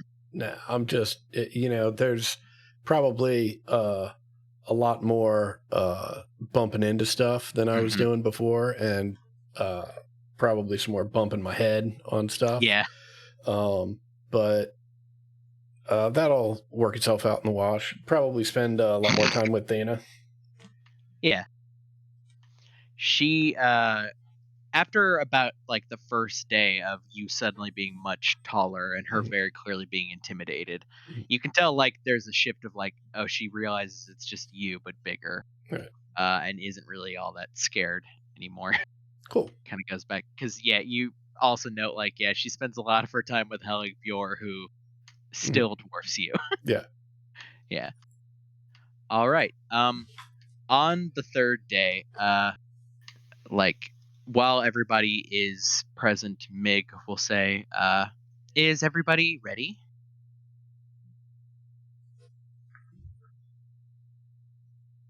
Yes. Yes, Mm. absolutely. Unfortunately, until this is concluded, as he's saying that, Lim, Brim, Thena, and Helig Bjor are all walking down the gangplank.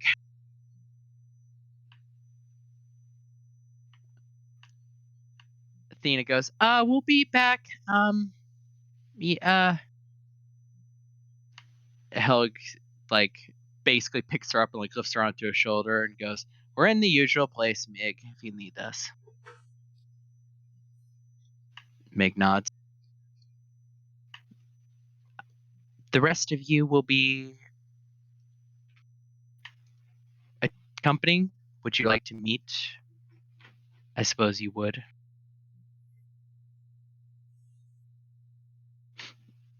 Looking across at the lot of you. Would we like to meet? The lowly row, or rather the employees therein. Sure. Have I heard of this place? Have any of us heard of this place? Everybody give me a history check. Like, this is going to be varying degrees of how successful it could even be, but go for it. I abstain. Yeah, that's fine. This is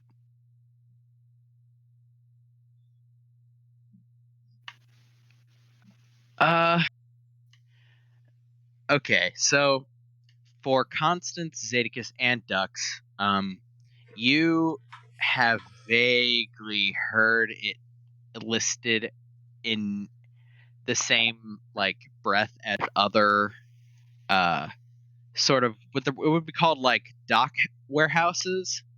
They're essentially warehouses that kind of like branch over the top of a set of docks so that ships can literally go in and then park and get serviced. You have heard of the Lowly Row, but beyond hearing its name listed as one of these places, you have not heard much of it. Yeah, Beacon, you got no idea.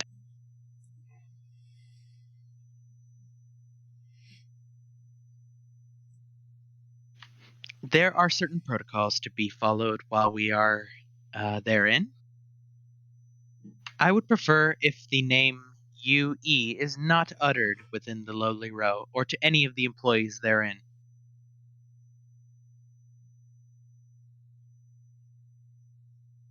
Understood.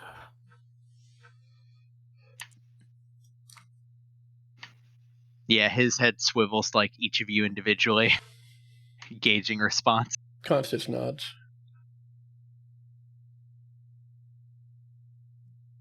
Yep.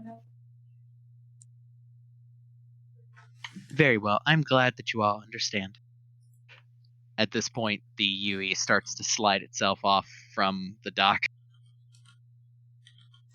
And yeah, it's to get to this place, it is relatively nearby, but it's kind of further up into an even like you're kind of already in the quote unquote bad part of town comparatively, or at least not the, affluent part.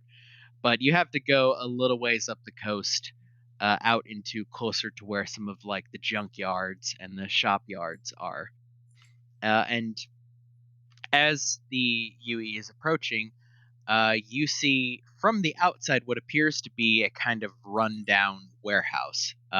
It is like hulking, wide and tall, taking up a conspicuous amount of space in this particular portion of the Pendle Dock docking.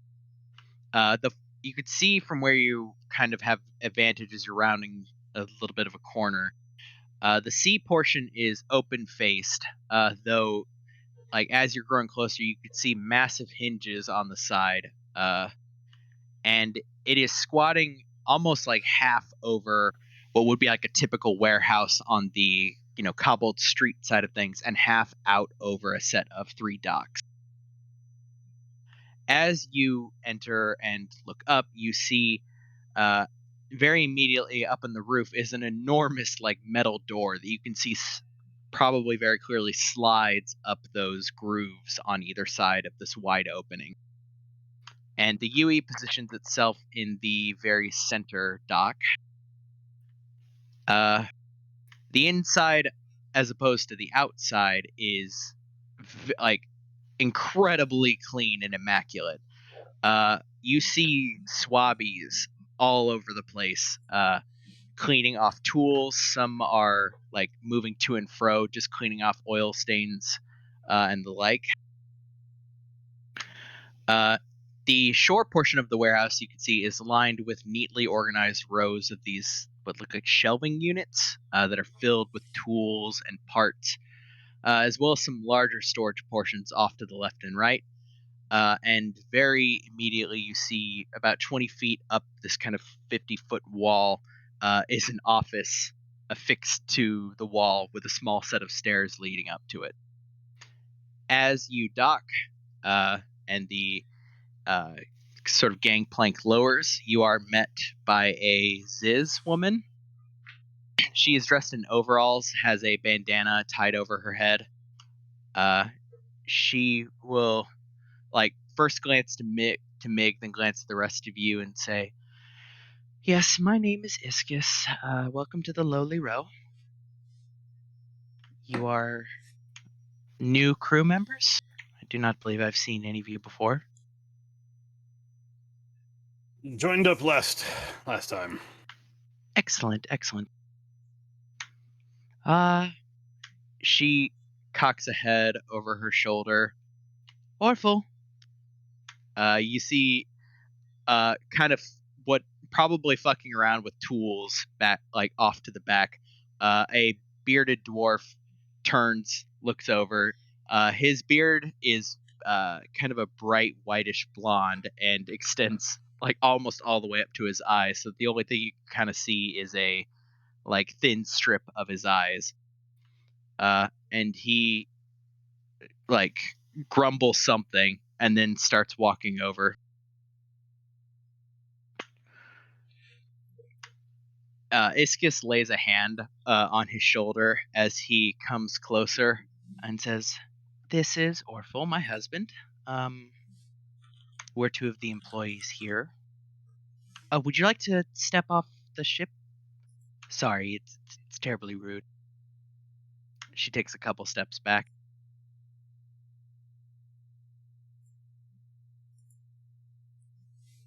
Yeah, Mig immediately starts walking down the gangplank. And you all can also hear the door to the storage area slowly start to like lower. Constance is just following Mig's lead. Mm-hmm. Yeah, Patch, the door is almost not even down before Patch like vaults over it, lands pretty heavily on one of the docks, and immediately goes like choo-chooing around the side. Iskis shakes her head ruefully. Orphle will like kind of glance at all of you, say, "Do you need any refreshments? Water, cold cloth?" Nope, I believe I will be fine. Thank you, though. Iskis smiles ruefully down at him and says, "He is trying his best. He is not particularly adept at hospitality." Orphle grumbles. You see Patch round the corner with a small raven-feathered Kenku, and Patch like sits down cross-legged, and the Kenku is sitting in front of them, and they seem to have like leaned forward, like either whispering or muttering something to each other. You see Iskis like smiles kind of maternally over towards the two of them. "Well, this is the Lowly Row. We service a number of vessels. We tend to operate rather discreetly." She glances off towards the office. "If you'll wait just a moment, Mesk will probably be down in just a moment." Orphle like grumbles and says, "Nobody needs refreshments or anything. Water." I would love a refreshment. Great. He goes walking. He takes like 2 steps and he turns around. "Does anybody else want any water or cold We are cloth?" fine. Great. Yeah. Water's fine. Okay. Water. Any other water? I'm fine, thank you. Flask, okay. It could be a cup too, but Iskis makes like a throat noise. Right. Orphle goes walking off. Off in the corner, you can also see what looks like a drow man, although he has goggles pulled up over his eyes, and he seems to be studiously ignoring that anything has occurred. And after kind of an awkward moment of just standing around, Mig's head has been like craned towards the office pretty much the entire time, and after a bit, Like after probably 10 or 20 seconds, Iskis is also looking off towards the office. And eventually you see the door open and a figure starts to descend. He is a rather large, broad-shouldered human. He has a very tidy beard, equal parts silver and black. He descends, and as his eyes kind of raise, you can see that he has very distinct gray eyes. He glances over at all of you with kind of a business workman-like demeanor. He is wearing overalls, and as you see the overalls he's wearing, you realize this is kind of the uniform of this place. Nez at this point comes walking out and immediately walks over, meets him about halfway, and reaches up a hand to shake his hand. He shakes Nez's hand and makes a gesture for Nez to go to the office. Nez glances at the rest of you, gives like a half wave, and then just goes like trundling off towards the stairs. This man comes over and says, "The name is Mesk Kitsk. You all are the new crew here. Mhm. Anybody who wants to can roll me a history check. Again.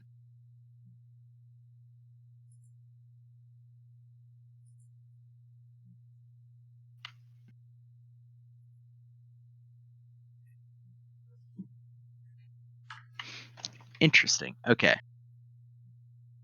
Zeticus, not super familiar. Although it's kind of like on the tip of your tongue. Constance, the last name is kind of familiar. Specifically the last name.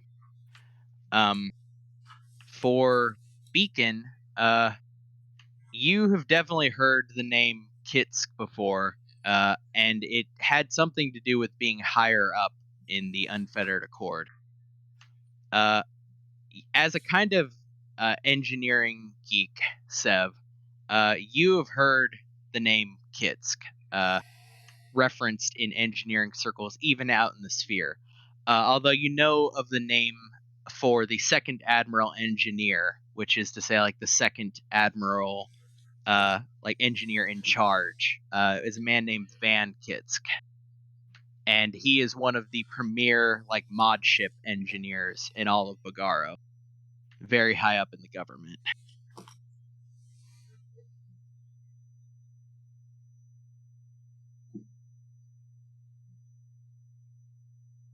Yeah, I'll go ahead and do a little curtsy when he introduces himself.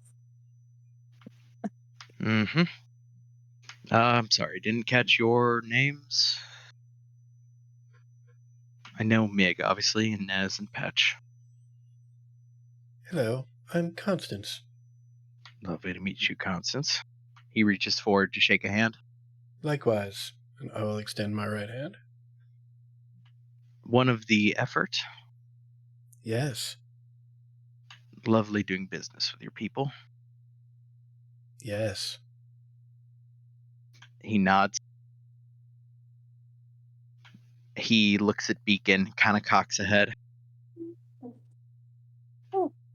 We are Beacon. And they extend their hand. Interesting. Well, it's a pleasure to meet you, plural. They don't say anything. He nods.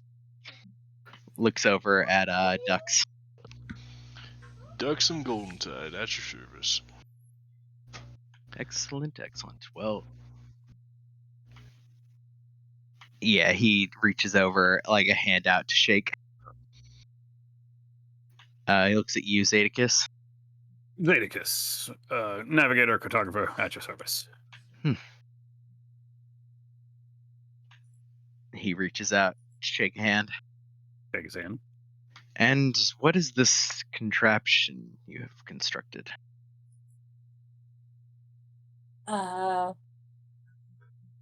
Do you just want the short version, or? What's cool about it? Well, put simply, I can see how it was made, though I'm not sure how it is currently working, if that makes sense. Mm-hmm. Yeah. It it is clearly a feat of engineering, um, a bit crude in design, but impressive nonetheless. That's just sort of my whole entire thing, I suppose. I'm Sev. Nice to meet you. So, Inventor, engineer, interesting. etc. And are I you did from? build. Oh, no. I'm from Sphere side. Yes, I suppose. Hmm. Where Yeah, did it you makes learn? sense, huh? Where did you learn to work Minder Tech? Mm, I had a partner. Hmm. He, uh, realizing he has been like interrogating you, kind of loosens up a little bit and cracks a smile. He goes, "Well, you and my younger brothers would get along quite well, I imagine. Always working with their little tinker projects, not engaging with the real work." Oh, I suppose I do both. That I can see. Although I'm forced to concede at least that the Mance can get something done when his mind is put to it. Yeah, I'd love to meet them. They are far too important to meet with us little folk anymore. Yeah. That's right. I right. He like rubs a hand through his beard. Ah, for those not familiar with my name, I suppose, I'm the older brother of both Vance, or rather Van and Mance. Kitsk, if that does I not mean anything know their to you. names. Uh, yeah, you have heard of both. Actually, you've heard of Van, but you haven't heard the name Mance before. That's completely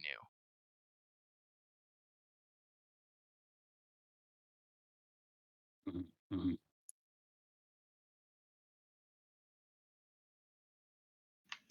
He considers for a moment, and then he goes, "He would not like me referring to him as Mance, perhaps, but not my secret to tell."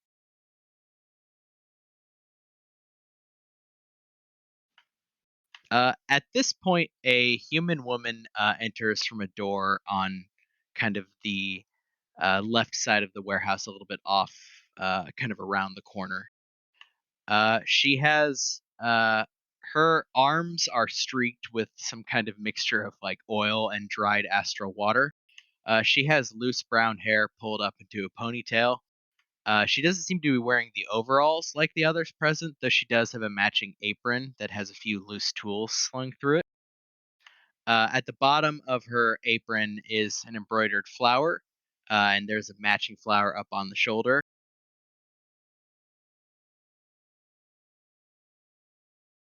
And if I may ask, who's that? Yeah, as she gets near, you see she is wearing loose green pants and a white shirt. She walks over, glances at the. She's like kind of seems to be like habitually rearranging some of the tools as if they in the process in the act of working have been unorganized. She's reorganizing them into the pockets. Uh, and she goes, Uh, before looking up, she goes, "Well, hi there. My name is Maisel Pashted. I'm the official apprentice to the old frown face there. Lovely to meet all of you." Her freckled face and like eyes raised to meet all of yours. Before almost immediately you see she lasers in on Beacon very specifically. They have their arms crossed, and there's a very weird, like, split down the middle. Half of the face is smiling and beaming excitedly, and the other is absolutely scowling. Oh, hello, Beacon, it's lovely to see Afternoon. you. Yes, again. She catches her composure clearly. And this must be your new crew? Yes. Uh-huh. You see Mesk, Iskis, and now Orful, who is coming back with water, are all just staring at Maisel. Well, We will make this quick. yeah. Huh. We'll talk about this later? Yeah, we'll talk about this later. You will talk about it later. Yes. Right. She's just staring at Mesk, whose eyebrows have raised. Well, interest. That is. He looks at Mig, and Mig says, that will complicate things somewhat. Beacon's face scrunches up a few times and then relaxes to the ordinary, placid scowl. Yeah, Mesk glances at Mig and says, well, I trust mine. Do you trust yours? Mig seems to like cock a head from left to right for a moment, says, yes, more or less. The Mesk shrugs. Well, Orful arrives and hands the two of you your water. Thank you. This is my establishment. I suppose if you needed any business outside of the UE, with a proper appointment, we can maybe help. Orful, you are excellent at hospitality. He beams with an unguarded smile, and you see Iskis kind of standing off behind him, looks down at him, and is also beaming as his shoulders straighten up. I appreciate you saying that. I'm trying. He glances at Mesk. Mesk just nods in a kind of paternalistic way. Yes, you are succeeding.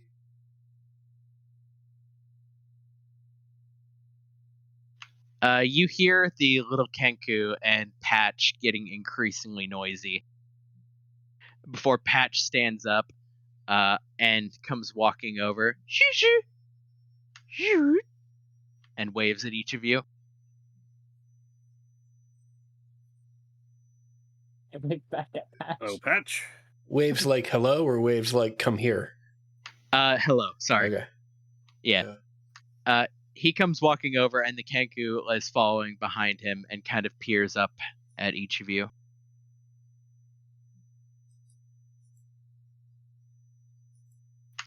In a perfect recreation of Mesk's voice, it says, the name is Flick. Nice to meet you. He points over into the corner at the drow, and in Orful's voice says, that shit pants grump is Thanol.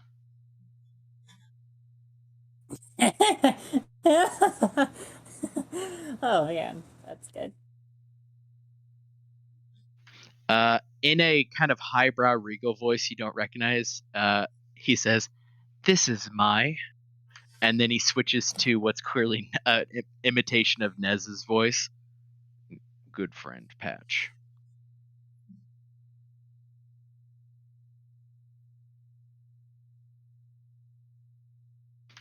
Patch stares down and then claps his hands twice, and then looks up at all of you.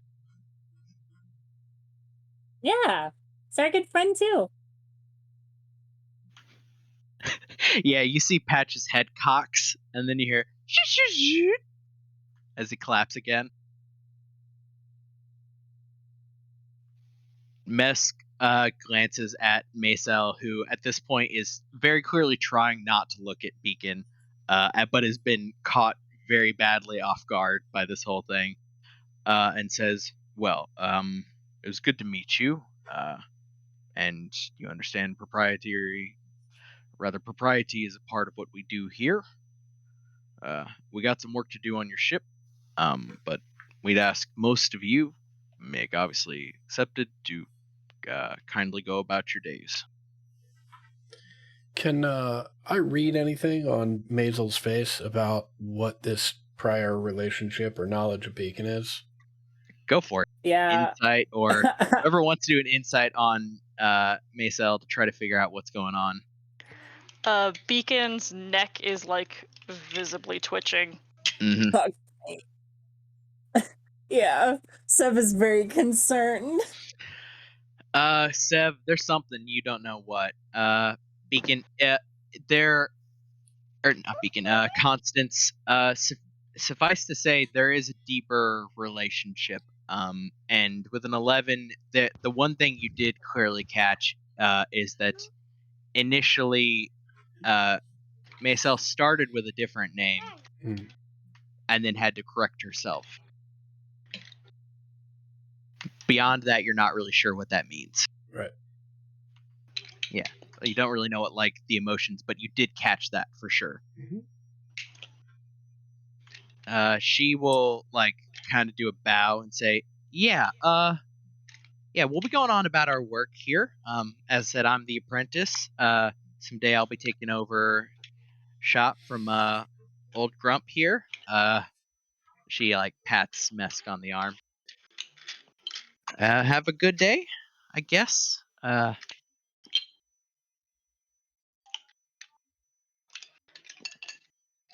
Beacon is still like small movement twitching, but seems to be completely incapable of moving.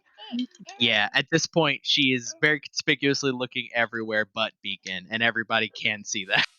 Like, her eyes are staying out of the visual field, trying to look like, nonchalant.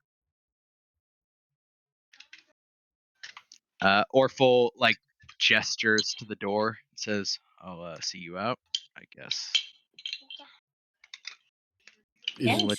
Is Beacon actually moving at this point? Eventually, yes. Okay. And then walking out. Mm-hmm. Orphle sees you to a door kind of off behind you in the warehouse. We'll send word.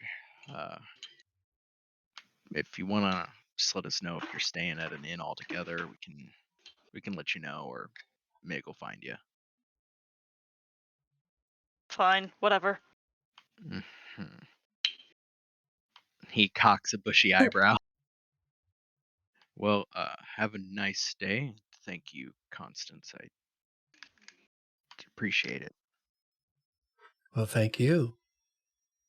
And what is the name of this establishment again? The Lowly Row. I have a handout for this, so don't worry.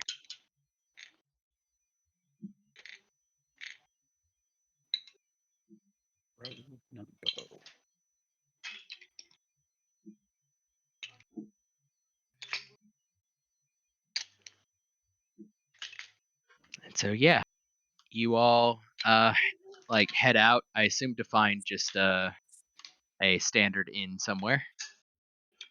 Or I suppose, first question, are you all trying to stay at the same place, or are you splitting up?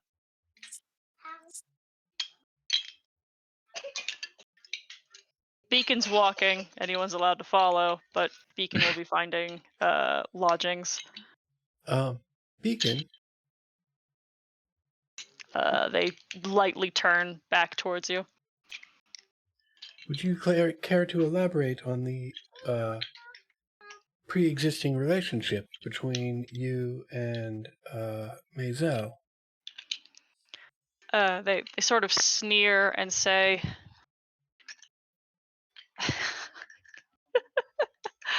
the bitch is the thing's preferred mortal.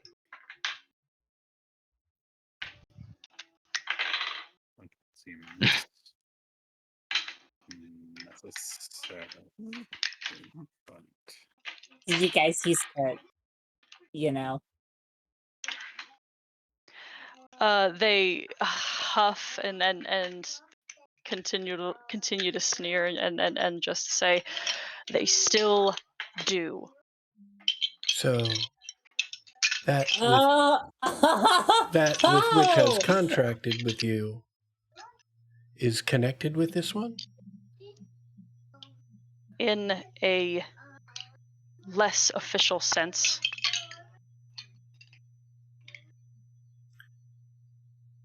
That sounds complicated. It's annoying.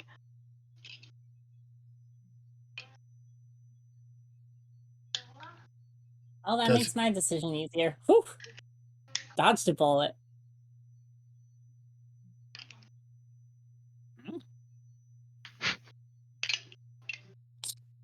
Sev, What, are you kidding me? what bullet did you dodge, Sev?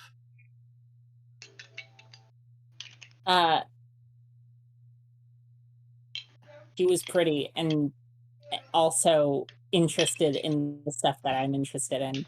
Seemed like a cool Ah. person. Oh, Yeah. not you too. Oh, no. Don't worry. I am staying way far away from that. Holy shit. Yeah. Don't want to be worried. She is good enough at her job, but she's really nice. She's very lovely, truly. Right, yeah, that's the impression I got. Wait, no, I'm not helping. Right. Maybe we should find somewhere to stay. Who's off? Let's drop this conversation and we were headed this way, right, Beacon? This way, yes.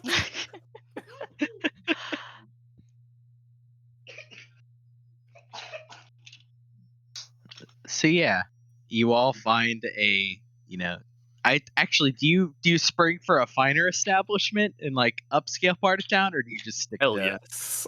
Okay, yeah, Come on, come on. yeah. You, Zedekiss, you set them up, I suppose, at a like closer to what we would call a hotel, not so much an inn. It's not quite as tall as a standard hotel, but it is probably 4 or 5 stories tall. They'll bring food to your rooms. They turn down, sir. It's wonderful. Much better. It's worth the price. You know what? 1, 2, 3, 4, 5, 6. How long are we staying? At this point, it would be roughly 4 days. 4 days, 6 rooms.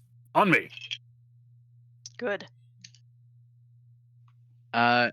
Zedekiss, with all with all expenses paid, like you're wanting delivery service, you're wanting you're wanting warm towels, like the whole hotel. I got a budget, but yeah. What's your budget? No, I mean I have a gold piece limit because I only have so much money, but otherwise, yes, absolutely. Yeah, I think you could pull this off with a quick wit and a smile for like, let's say like, I don't know, like maybe 20 gold. Done. Yeah.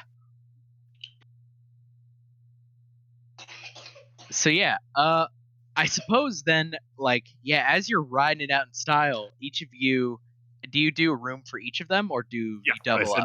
I said Yep. 6 rooms. That's what I thought. Okay. Yeah, most of you have, Sev, you've never experienced luxury like this, period. Absolutely not. I'm so sorry. I very quickly do have to call out June for falling for the lesbian bait, which is my girlfriend. Yeah, exactly.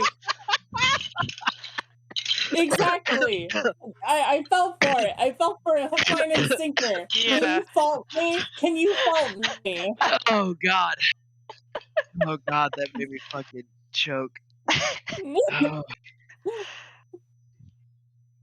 The whisper I said to you, Max, was pretty funny, actually, in hindsight.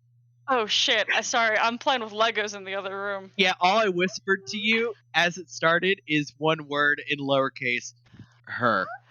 Oh. Pretty much exactly the thought, I imagine. Oh, I see it now. Yeah. Yeah. A lot of contempt.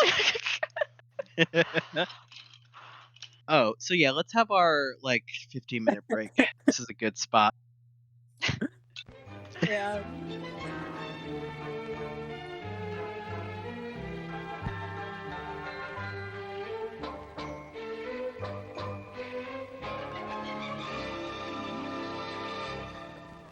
And now, intermission. Refreshment time.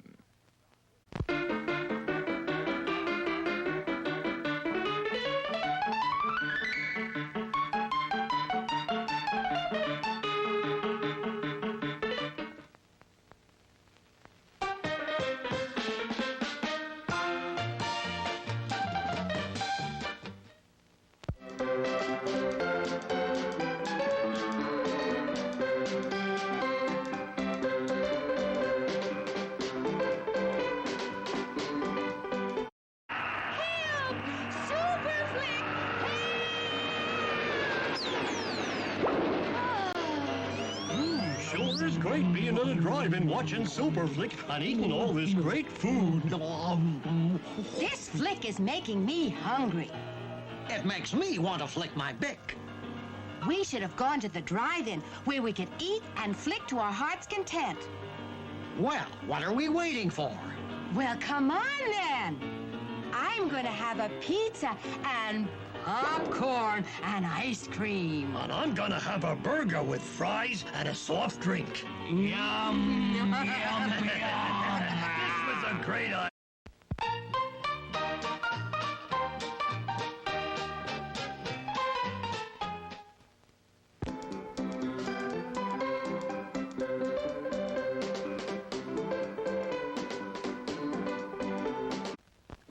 No, that's not big enough.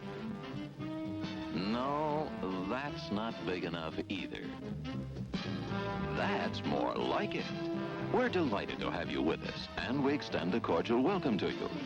We've lined up the top stars from Hollywood and from all over the world to entertain you on our giant screen with the new, colorful motion pictures you've been hearing about and reading about. To add to your enjoyment, we're all wound up to bowl you over at intermission time with live wire service at our snack bar, where you'll find a tempting variety of favorite foods and beverages. Your continued patronage is very, very welcome.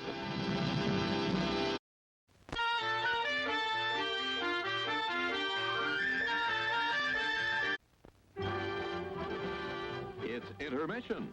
Rise and stretch time. Time to refresh yourself and visit our snack bar. Got a yen for hot popcorn? Your favorite soft drinks are sparkling cold. The juicy Frank sizzling hot. There's delicious coffee, freshly brewed, and all kinds of ice cream and candy to tempt you. Showtime will be announced loud and clear to get you back to your car in time. So stretch your legs. Come to the snack bar now.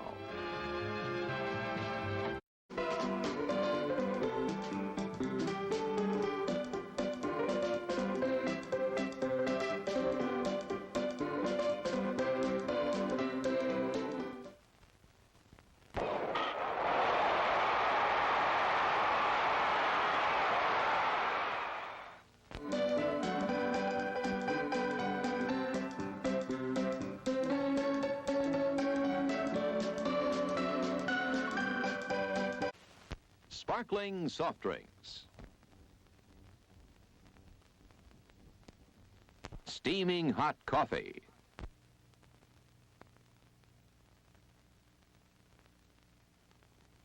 Steamed or grilled hot dogs.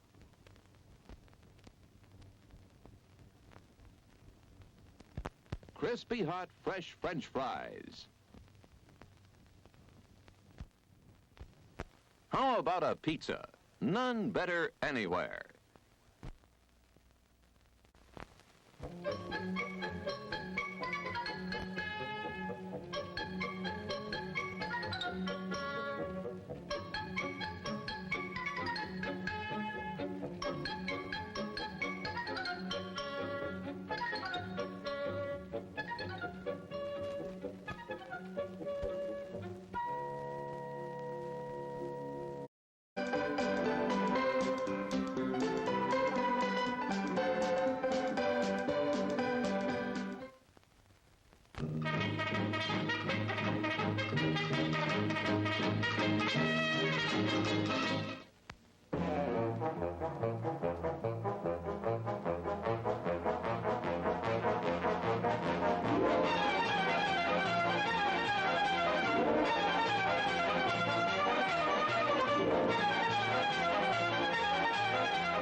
sneaking out to the drive-in?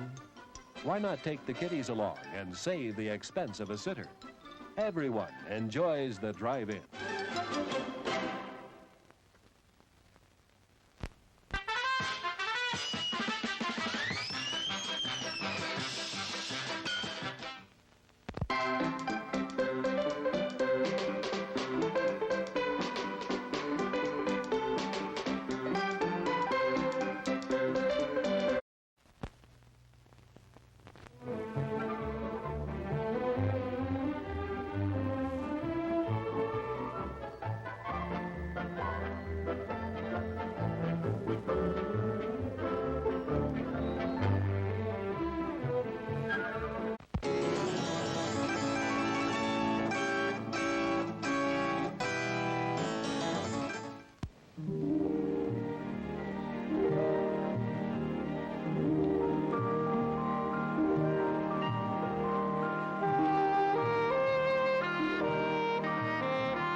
Our new Cutlass now.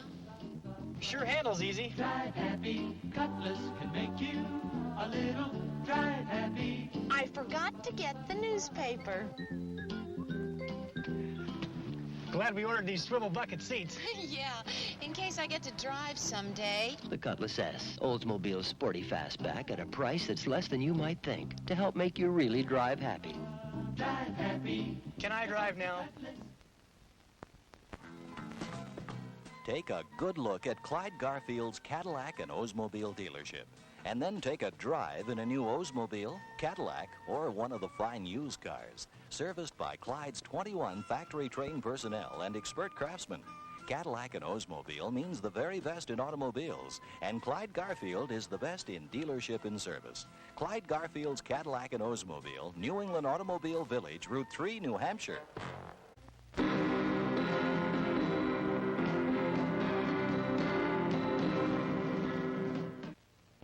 You're invited to stop in at Nashua's own McDonald's on Route 101A. You'll find McDonald's high quality, fast service, and reasonable prices. Also, visit McDonald's at the Drum Hill shopping area in Chelmsford. Treat yourself and the family at McDonald's soon.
And now, intermission.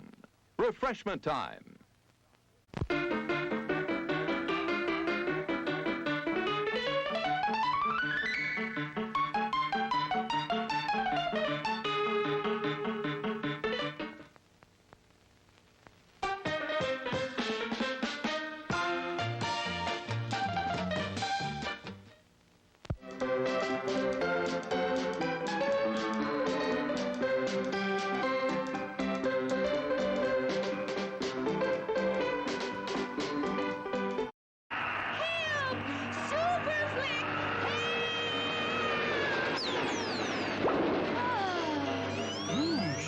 great being at a drive-in watching Super Flick and eating all this great food. This flick is making me hungry. It makes me want to flick my bick. We should have gone to the drive-in where we could eat and flick to our heart's content. Well, what are we waiting for? Well, come on then. I'm going to have a pizza and popcorn and ice cream. And I'm gonna have a burger with fries and a soft drink. Yum, yum, yum. This was a great idea.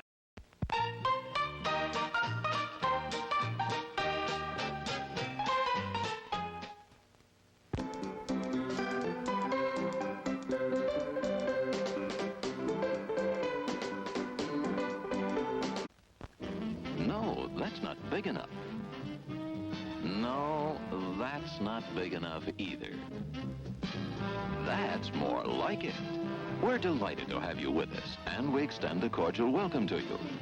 We've lined up the top stars from Hollywood and from all over the world to entertain you on our giant screen with the new, colorful motion pictures you've been hearing about and reading about. To add to your enjoyment, we're all wound up to bowl you over at intermission time with live wire service at our snack bar, where you'll find a tempting variety of favorite foods and beverages. Your continued patronage is very, very welcome.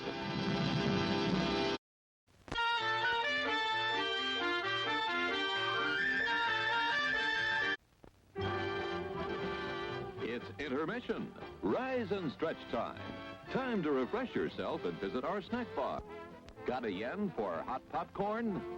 Your favorite soft drinks are sparkling cold. The juicy Frank sizzling hot. There's delicious coffee, freshly brewed, and all kinds of ice cream and candy to tempt you. Showtime will be announced loud and clear to get you back to your car in time. So stretch your legs. Come to the snack bar now.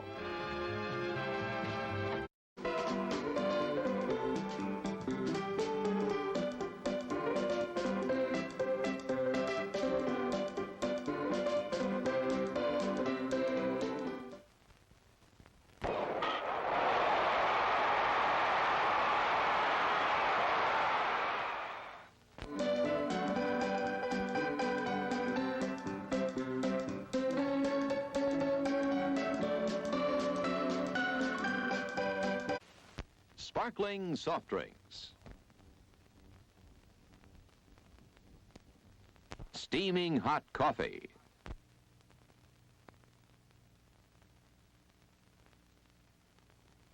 Steamed or grilled hot dogs.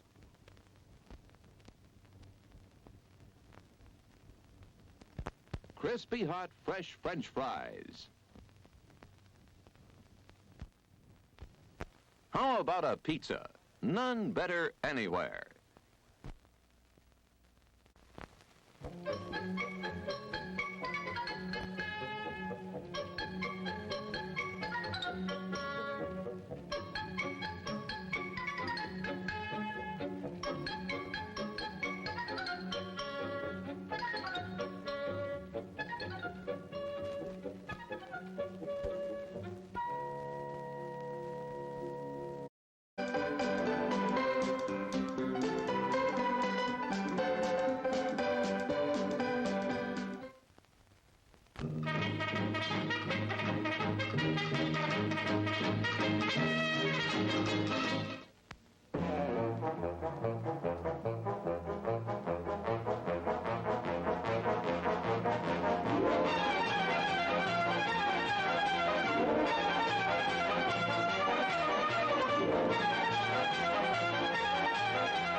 sneaking out to the drive-in? Why not take the kiddies along and save the expense of a sitter? Everyone enjoys the drive-in.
Our new Cutlass now.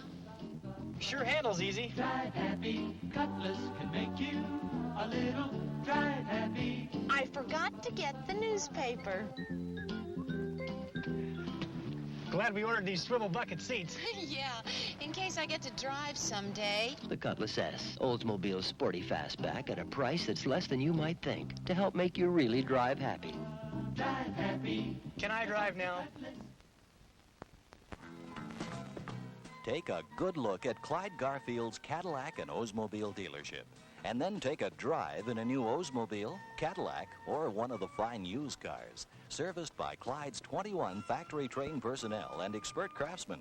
Cadillac and Oldsmobile means the very best in automobiles. And Clyde Garfield is the best in dealership and service. Clyde Garfield's Cadillac and Oldsmobile, New England Automobile Village, Route 3, New Hampshire.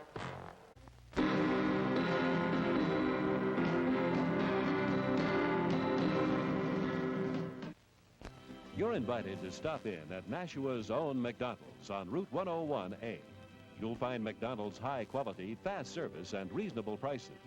Also, visit McDonald's at the Drum Hill shopping area in Chelmsford. Treat yourself and the family at McDonald's soon.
And now, intermission.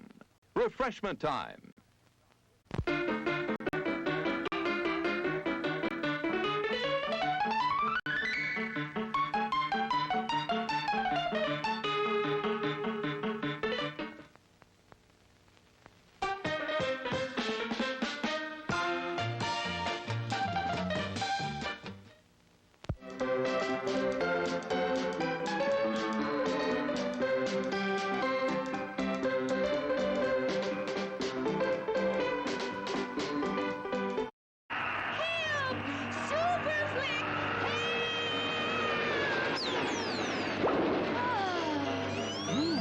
Sure is great being on a drive-in watching Super Flick and eating all this great food. This flick is making me hungry. It makes me want to flick my bick. We should have gone to the drive-in where we could eat and flick to our heart's content. Well, what are we waiting for? Well, come on then. I'm going to have a pizza and popcorn and ice cream. And I'm gonna have a burger with fries and a soft drink. Yum, yum, yum. This was a great idea.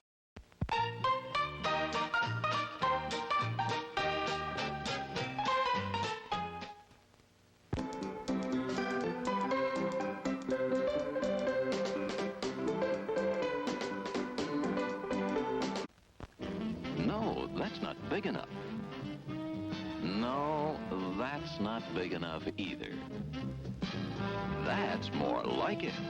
We're delighted to have you with us, and we extend a cordial welcome to you.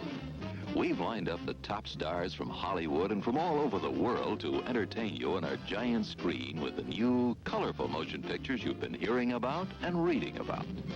To add to your enjoyment, we're all wound up to bowl you over at intermission time with live wire service at our snack bar, where you'll find a tempting variety of favorite foods and beverages. Your continued patronage is very, very welcome.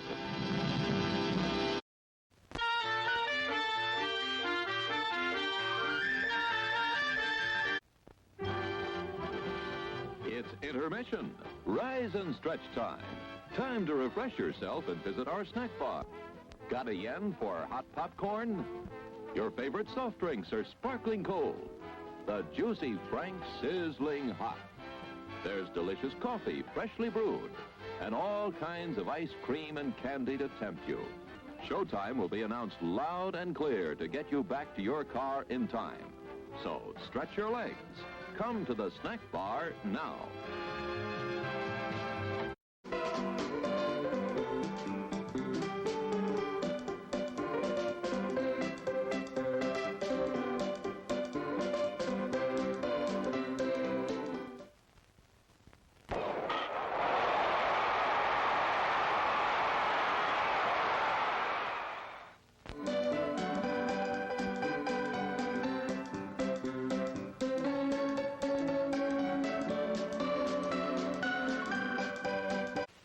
Sparkling soft drinks.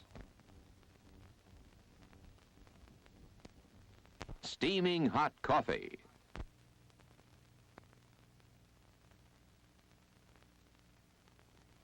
Steamed or grilled hot dogs.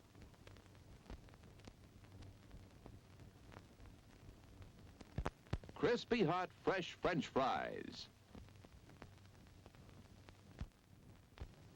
How about a pizza? None better anywhere.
sneaking out to the drive-in?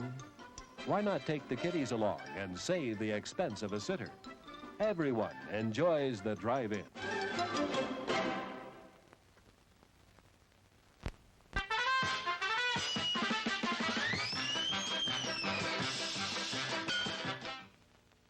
Adam, you there? Awesome. Okay. So yeah, you all are living the life of luxury for a few days.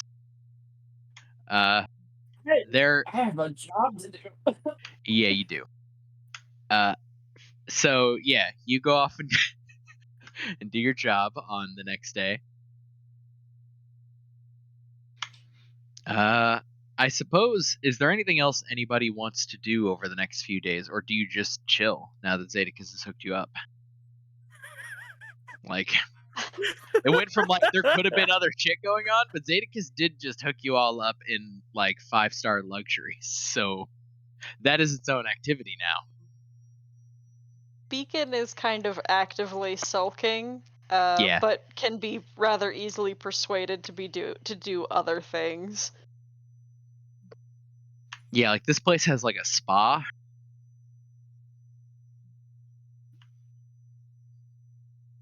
It has, I don't know, like a bar. And the bar is pretty high end and has like high end food as well. Zedekus appears to have acquired all of you the like all inclusive like mini resort feel, which is actually a novelty for you, Beacon. Like, Oh yeah. yeah. We're just gonna be Mm-hmm. Yeah, it's that grumpy you have, in one corner and then grumpy in another corner. yeah, like- it's possibly going to exacerbate some of the grumpiness in the sense that per the portion time, you are going to be spending your evenings away yeah, as your lantern sits on a luxurious bed. yeah. There's no amount of pleasantness about the aura of Beacon for a few days. Except There's like just a montage of Zedekus like taking Beacon's lantern to the spa, and then taking Beacon's lantern to the bar and like pouring a drink in there, spooning some pasta. and like every dawn and every dusk, the body has like just the most cheerful and excited expression and is very happy to be around everybody. And as soon as the lantern is retrieved, like everything falls apart. It's like turning off a light. I love the idea of Beacon spending like 6 hours of every morning and early afternoon just laying in the luxury bed out of spite. Just, I love this fucking bed and I will lay in it, god damn it. Yeah. You fucking I had to look at that bed all night without laying on it. Yeah. I want nothing more than to lay on this. Fucking asshole. Yeah, it's actually kind of awful. Zedekus like positions your lantern so it's on a pillow. Just like trying his best. God, this is wretched. Oh, fuck. Is there any scenes or anything anybody specifically wants to do over the next few days? Constance is going to go out and buy a pair of overalls that actually fit. Mm-hmm. Easy enough. Yeah. And I think if on day 2 or 3 I can catch Beacon, I would probably approach. Beacon, do you have a moment? Yes. We're like face down on the massage chair.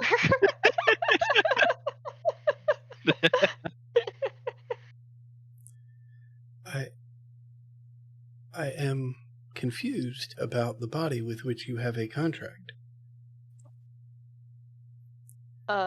We lift our head and look at you. What is confusing? It has its own consciousness? Yes. And it has another with whom it shares affection? Yes. Tragically. And its contract with you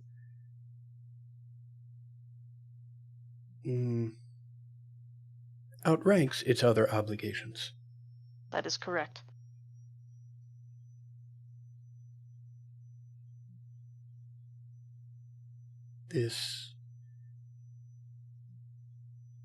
And yet, you don't seem to have any respect for this body.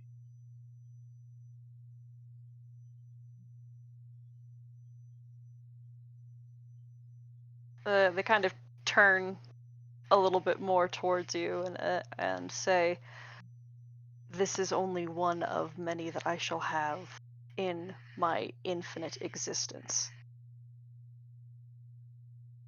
Of It this is incredibly disposable. to you, perhaps.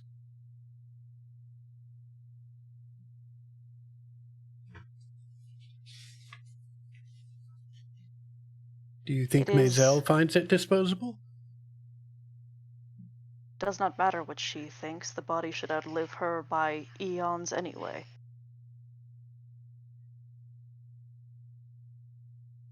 She is a blip in the existence of this body and in my own existence, and yet it trifles with her as if there were some significance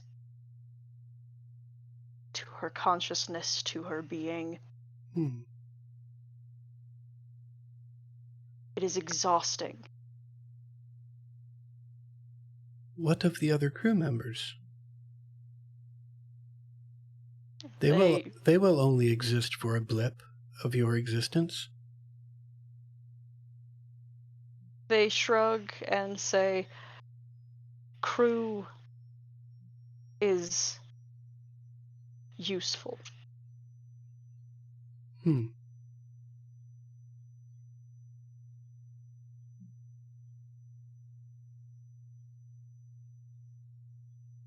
Interesting. It is your view that the crew is more useful than the body. The crew is akin to the body.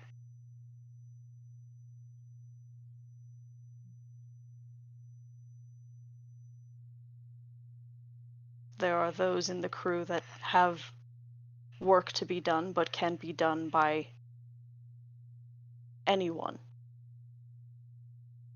This is always the case with ships. This is why we are sailors.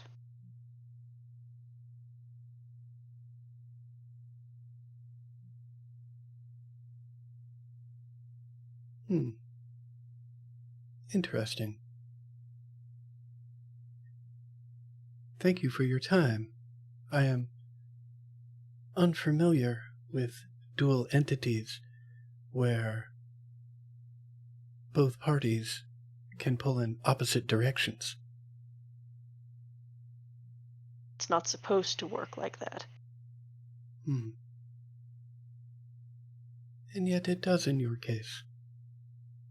Thank you for sharing with me. I appreciate the opportunity to learn. They nod. And what of your greater entity? Oh, well, as I have stated, we are both singular and multitude concurrently. The effort connects all of us and speaks with all of us. And in a limited way, allows us to speak with each other.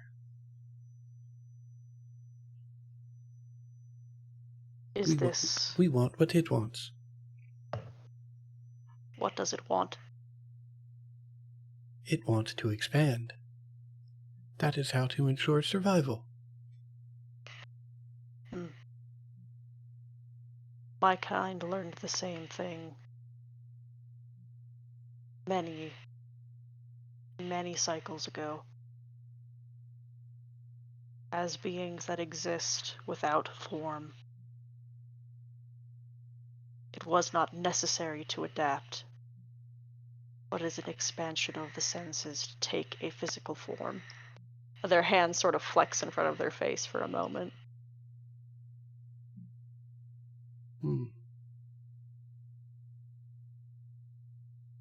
I would imagine it is hard to protect yourself from physical threats without a physical form. That is correct.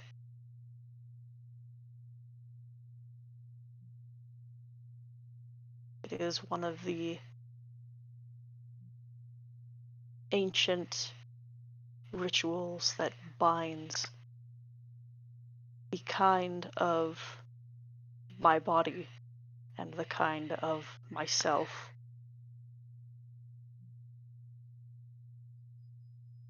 Learning to defend each other and fight with one another as a single unit.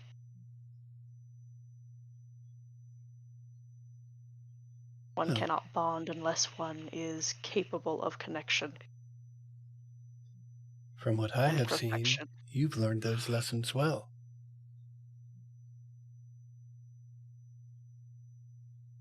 You are a formidable combatant. Thank you. I have taught much to this body, and it has learned much.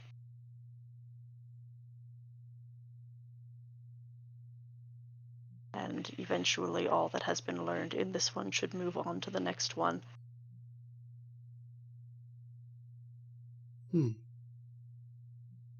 Interesting.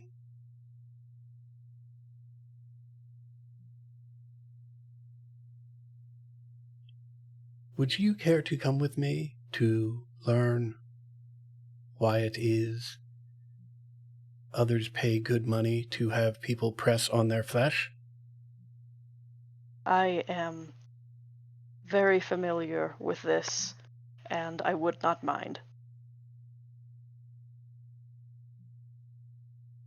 Wonderful. And these two weirdos head to the spa. Yeah.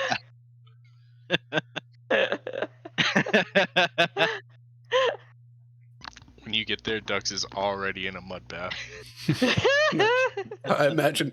Wet fur. Right. Yeah. Wet fur, fucking paw prints, muddy paw prints all over everything. Just making himself at home. Yeah, like there are some drapes nearby that clearly have muddy paw prints on them. He almost seems bigger without clothes on.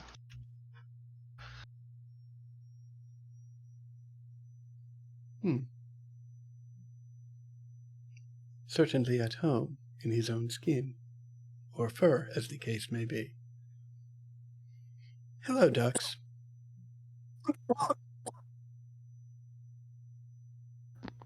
Oh, yeah, hey, how's it going? Well, we will find out soon enough. It is my first visit to a spa. Oh, yeah, mine too, definitely. That is apparent.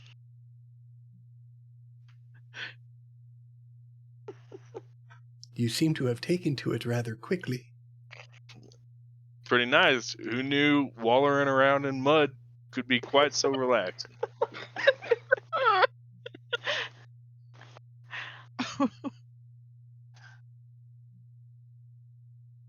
Constance. They even keep bringing me cucumber slices to eat.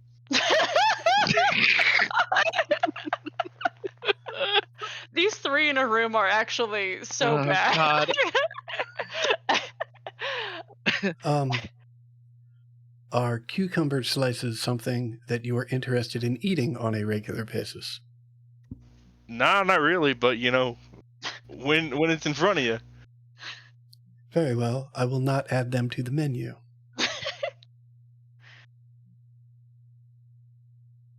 Constance, your rapid expansion of your mass did not go unnoticed. For what purpose did you grow so abruptly?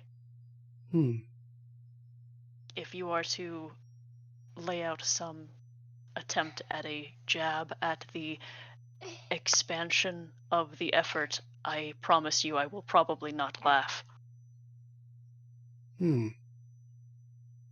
purpose. I don't know that I have considered the purpose previously. It is just the way the effort is. Individuals of the effort start small and stay small for almost 2 decades. Then they grow larger. That is simply the way that it works. That is odd. Perhaps. But from my perspective, being at odds with the one with whom you share a duality is odd. Believe us, it is odd.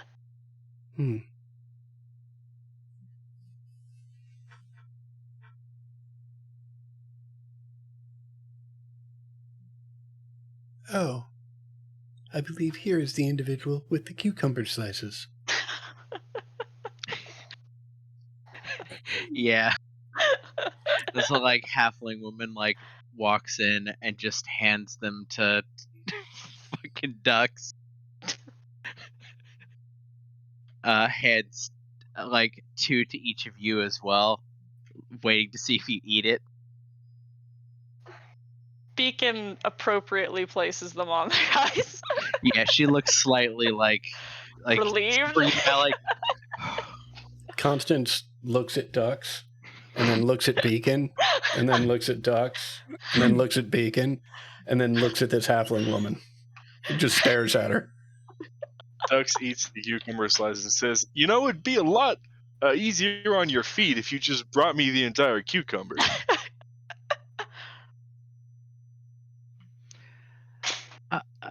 That I don't believe we can do that, sir. That All feels like right. an odd. Well, fine by me. That feels like an odd restriction. I can check, but it's. I mean, not... if they come pre-sliced, you could just bring me a sack or something. There are there are laws about food and like I already see you're getting mud on them as you eat them, and like. Beacon, do you absorb nutrition through your eyelids? No. Oh, well, then I am confused.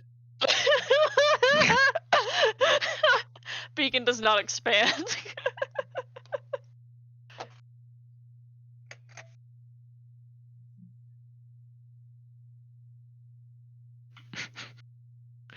All right.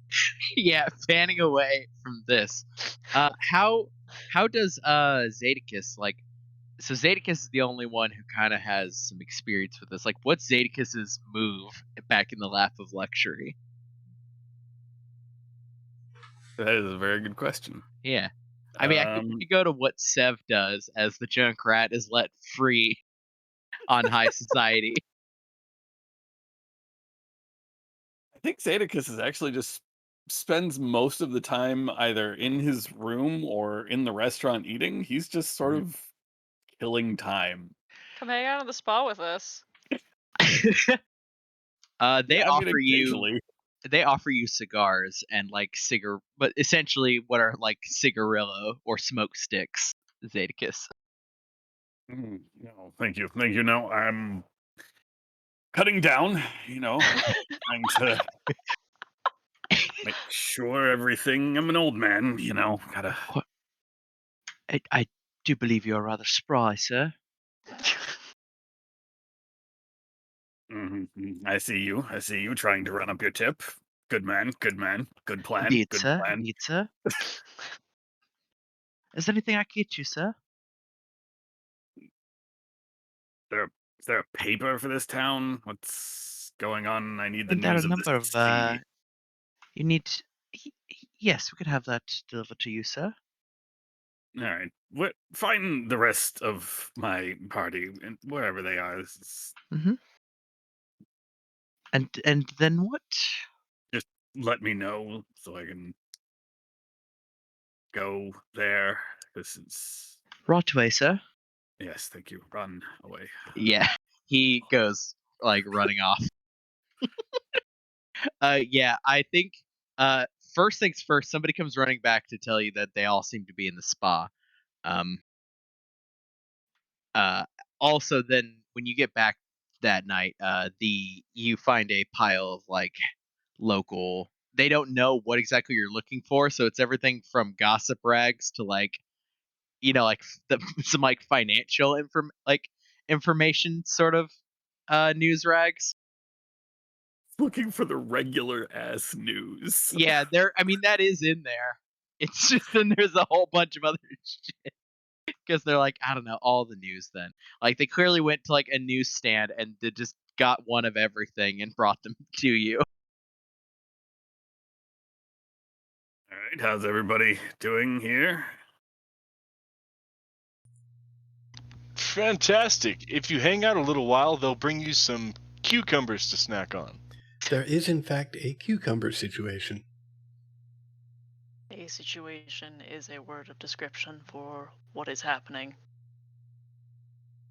I think Well, you know what it's paid for, so enjoy.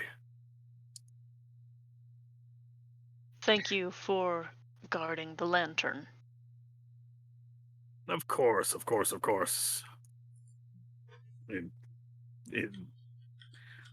In all my travels, I've never seen something quite like your situation, so it's certainly an interesting honor to guard the lantern. An honor. Thank you.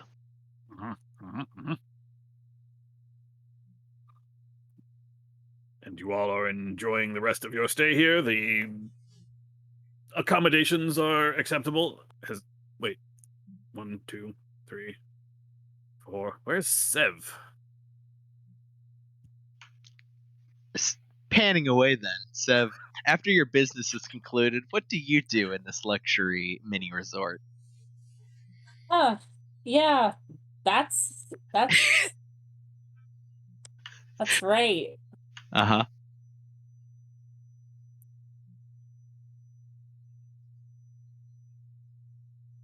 I'll probably find them in the spa and ask, "Hey, what's up? You guys look like you've been having fun." Rest, relaxation, enjoyment. How's your stay here?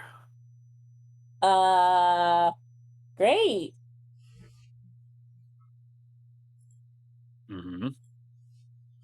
She just sort of like nods her head. That sounded like a question, but I don't know. I've just been hitting the town a little bit. It's fine. Good. Glad to hear it.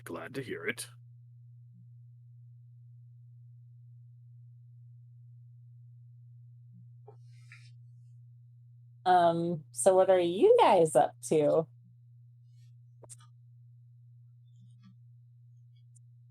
Constance has been learning. Zux has been eating cucumbers. I have been forcing myself to not move for 4 hours. Next time Constance sees an attendant, she will ask for 24 slices of cucumber.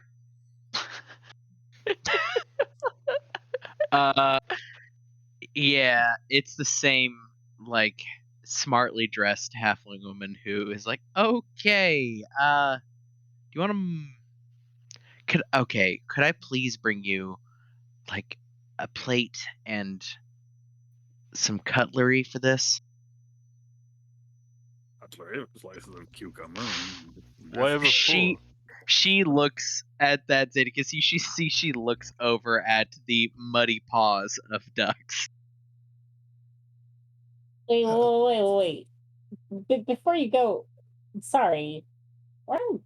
This is like sort of like a bathhouse thing, right? I didn't need cucumbers. They go on your eyes. It's to help your skin. Oh boy. Oh, but Beacon has already stated that they do not absorb nutrients through their eyes. We do not.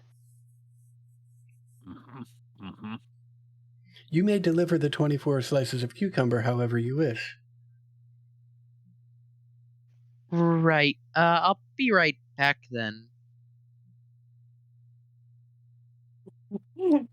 It's just in a trash bag. Yeah, she's gone for a second. When she comes back, she has like it looks like a I don't know, like a kind of like cocktail plate that just has a bunch of slices very neatly arranged, like in kind of a a spiral shape. Like Ooh. some chef has done this specifically. Ooh. Yes, this will do nicely. And is there a table around? Yeah, as she's walking in, a larger human man, very quickly and smartly walks in behind her and sets up a little folding table. Oh, lovely. On Thank which you. she sets the plate.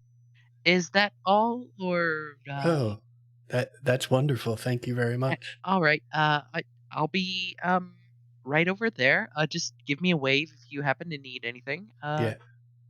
Very well. So it's just folding table, plate, cutlery. Okay. Constance is going to go over to the mud bath, stick a hand in there and take out a big thing of mud and sit down at the table. And spend a little time spreading the mud out in a particular pattern on the table, and then taking the sliced cucumbers and arranging them on said pattern. Anyone for a game of checkers? Yes. Lovely. Spas are wonderful. Holy shit, you gave me such a fright for a second. I was like, what the fuck are you doing? Mud and cucumbers. I mean, if you want to give me a roll again, what did we roll last time? Just intelligence check. Sounds fine. Sure. Whoever wants to square off in a rousing game of cucumber checkers.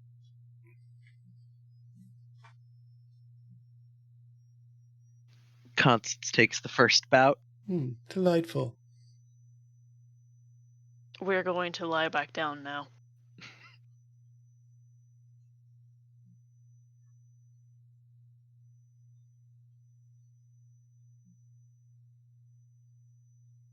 Well, checkers are here if you would like them. And I guess if no one would like them, ducks, you are free to eat them. Covered in mud and having been touched. Yep. Yes. Room temperature, sweaty cucumber slices. Oh, God. Delicious. Oh, God. Pardon me, where are the individuals that press on my flesh? Yeah, there's the fucking poor halfling woman has a look of just sort of almost at this point existential horror at this like checkers game, and like isn't even looking at you, it's just straight up looking at ducks to see if ducks actually goes to eat these. Like Ducks is a game of checkers first. Oh, lovely. Twice used cucumbers. Yeah, Excellent. Sort of, she like composes herself very briefly and is like, "Yeah, yes. And we'll bring you the chair and everything you will need." As she's kind of like getting distracted watching the checkers match, which with the rolls that you do had is slow, arduous. I think part of the problem is at this point, at least one of the cucumbers is sort of falling apart, and we don't know how to work that into the rules. You've lost like a cucumber. It's kind of disintegrated. Right. You thought maybe you could like write in mud where it was, but then after a few moves, you forgot which of you wrote in the mud. But eventually, Constance wins again. Constance definitely at one point in the game like makes it to the other side to be king or whatever, and Dux just sort of shrugs because he's been eating the ones he's saving. That's great. Oh, I'm confused. I thought these were the eaten cucumbers. As the game concludes, she is now standing staring at Dux, like with bated breath. Can I help you? You're not going to eat them, are you? I'm getting a bit full at this point. Yes, you've eaten a dozen or so. Well, they're just slices. I mean, this is true. Okay, so you're not going. Do you want me to leave them here, or? For now. Okay. And how many of you want to? She glances at Constance.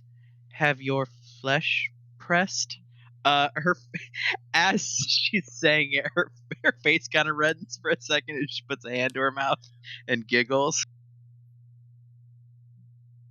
Beacon raises her hand. Okay, that's 1, 2. Anyway, anyone else? I suppose as long as we're here. All right. Let's just say all of you, and then yes. She leaves, and after a bit, 3, like 2. Well, one of them is larger dragonborn man, and then there are actually 2 Goliath who come walking in and set up like a stool, not like so like one of the like massage tables that you can lay face down in, and the 3 of them like gesture to 3 of you to settle in for a massage. Yeah, hell yeah. Fantastic. So Sev sort of walk or like just sort of be standing next to the person and just be like, so how does this work? Yeah, the dragonborn man like looks at you, pauses for a second, and massaging whoever it is he's massaging, and says, "What exactly do you mean? How does it work? I mean, it's very clear."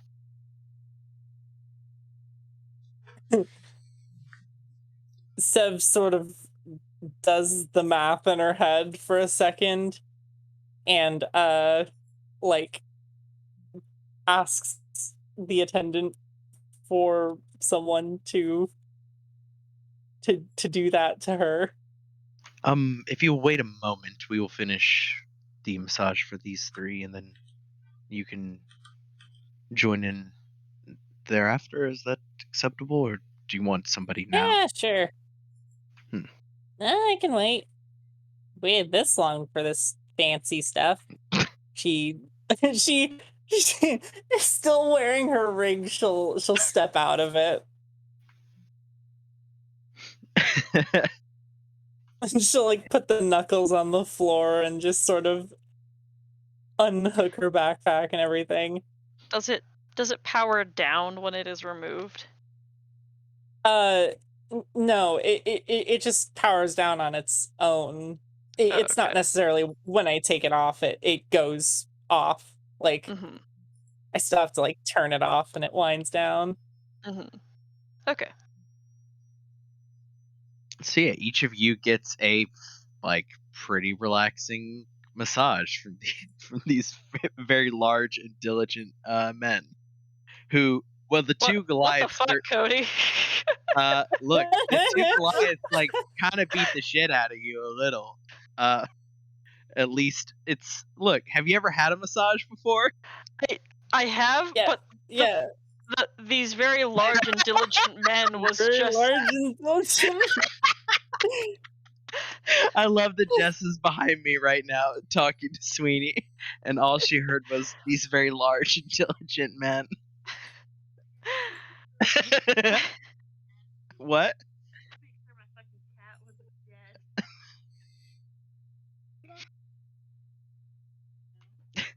She's checking on Sweeney to make sure he's not dead, apparently.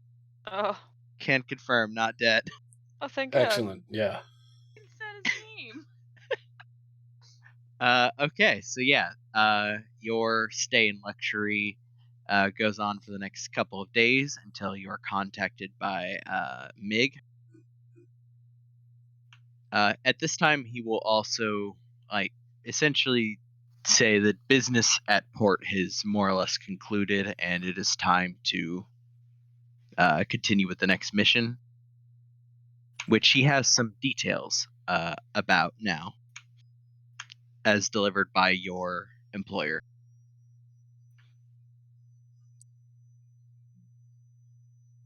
Thank God it's time to move on. Yes, finally. All right. I will link this. I made it easier by just making it a handout. I think this should be fine, but this includes, in a more bulleted version, everything that is involved in this job, including it is more in the guise of the cover, or rather the front, that Constance correctly suggested. I think you should all be able to see it now. Essentially, the story is that you're going to be delivering some really bougie sea-infused wine to a wealthy nobleman in the city of Lethal on the moon world of Lethus. It has some basic details about Lethal, which is a fairly common name, actually. It is synonymous with anybody that has been sphere-side with a just place that rich people congregate. Its whole existence is very extra, in the sense that it is a ring world constructed to have a nice view. It is a place where wealth accumulates, or where rich people go to spend their wealth. You are also given the information about which mercantile zone, who you're going to be contacting, and where. But most importantly, you are told that the parameters of the job, and again, the dossier itself does not include the any written information about the job as you understood it, right? It is the dossier in the form of the cover story, though it is understood that you all know that you are there to contact this person and find, or if not find, avenge the missing minder. Though you see there is a note that Vimarth Loyal, this nobleman of advanced years who is going to be the one you are delivering the wine to, his is the father that has recently gone missing, which has been the cause of some distress to him.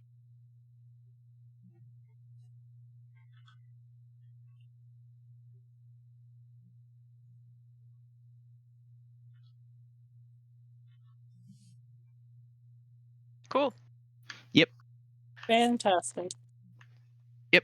So yeah, that day you are delivered by some nondescript types, several crates of sea-infused wine.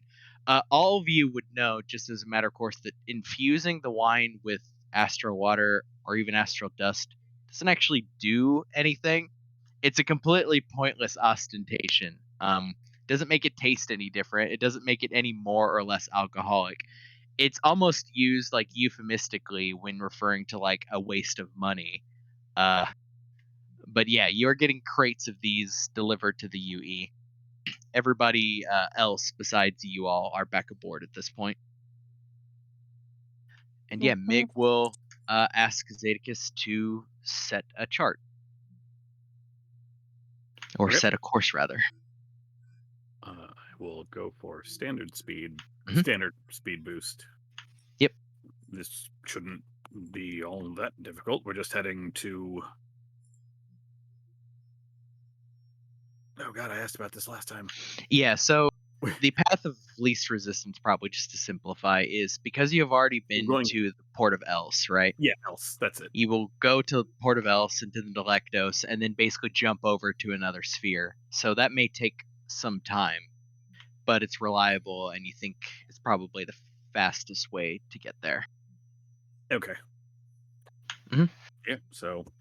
Well, there will be some alterations to the course we took last time, since that was a little. That was a little lazily done. We'll just get a little bit standard. So this should work. This seems like it should work fine. Do you need me to roll anything? Not for Since this. it's okay. Yeah, this is the standard amount. Yep. Yeah, the sea voyage for sure. You will have to do a little bit of math on basically, again, similar trick to getting to Gork quickly, except you're going in the opposite direction and trying to leave, go out from the sun. But there are several larger planets with high enough gravity that you think you could, do similar slingshot maneuver. So, your rough estimate for how long it will take to get from Lectos to this world is roughly a week. Just because you have to essentially leave one sphere, go to the other sphere, and make it several planets in. And a week is accounting for your speed boost.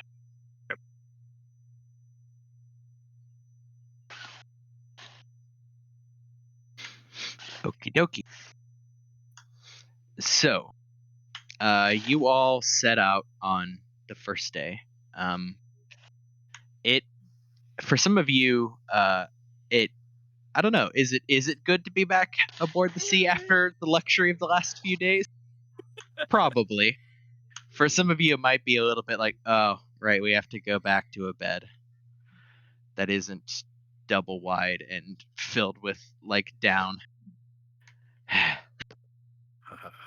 Feels good to sway in a hammock again. Going back to resting by standing upright. All right. Hell yeah. Living the dream. My chic engine room studio. Mm-hmm. Studio? You got a roommate down there. What are you talking about, studio? It's a studio, and I have a roommate. That's true. It's a studio, and you have a roommate. Yeah, not mutually exclusive in this economy. No. Sev, you got some engineering projects to do in the next couple days, right? Or start working on? I do. I need to finish integration of the... Oh, did I already do that? Yes. No, I think... Oh, I did. You finished that part, yeah. You finished, so your gauntlets are good to go. Did we actually get the crow's nest thing done, or... Yes. Okay, I didn't remember.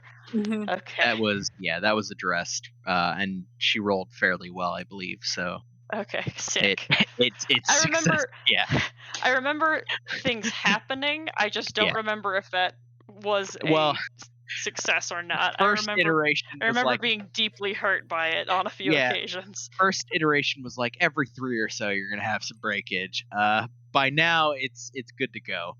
Barring any rough, very very rough usage of it, you should be fine. Yeah, Sev, I think you had an engine-based project, right? I had the heat sink, but I don't have necessarily all the materials to do that, I don't think. I just have the old... Yeah, give me... Yeah, not yet. An Arcana check as kind of the, schematicking roll. With advantage, because you, again, are rolling off nat 20 after your original check.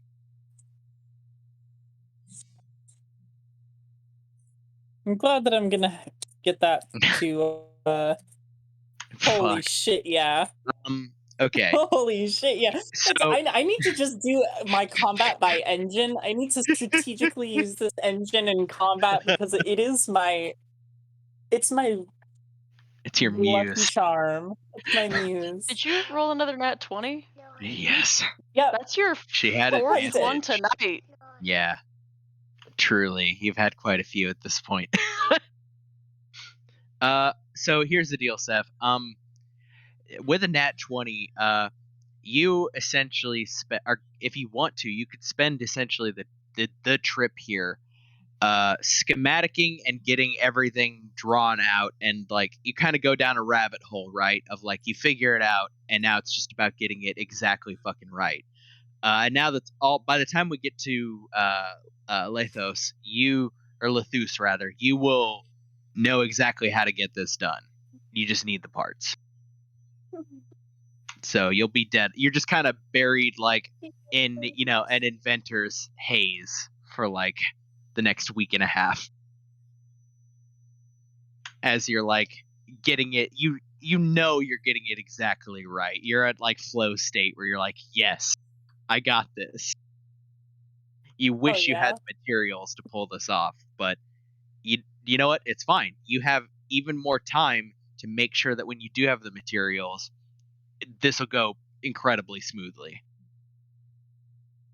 Fantastic. And yeah, the trip this time to the port of Else is uneventful. There are no no sky whale situations. Nothing really out of the ordinary.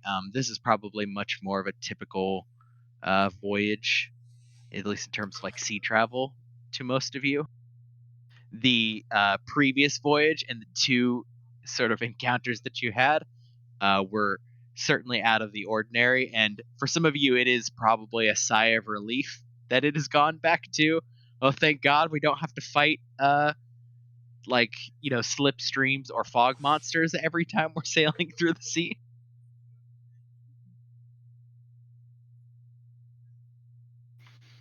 And yeah, after a few days you make it to the port of Else. As with the previous time, both there is that moment of like kind of dreadful silence to you, Constance, but this time you are well ready for it. Mm-hmm. And begin it. Unfortunately, there is nothing that can abate how loud and unpleasant this process is for you. Yeah, we have the exact opposite reaction to. Yeah. Well, I feel like our reaction is pretty much the same for the complete opposite stimuli. Yeah, unfortunately, just exposure to this does not make it better. It never quite gets easier to deal with in all the times you've had to deal with it. And yeah, as with before, you get to the other side with Lektos. The ship engages its sphere side sort of mechanisms, and you exit atmosphere and take off, this time in the opposite direction. At around a day and a half into your sphere side, your sphere side voyage, Mig will inform all of you that Gork has gotten back to him, or rather his contact on Gork. The remaining two pigs are gone. Something took them, and the bounty has gone up to 1,000 gold.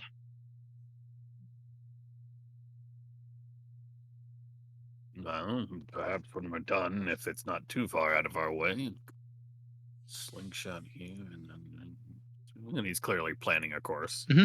Or we could say we don't really care about going back to Gork. That is also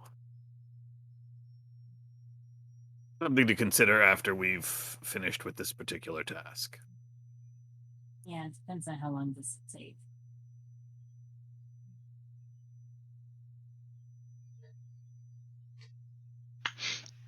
Yeah, he seems to pause, and then he relates 1,000 gold for the creature dead, 1,200 if it can be brought back whole for study. He also says that Polishon has been injured, but not critically.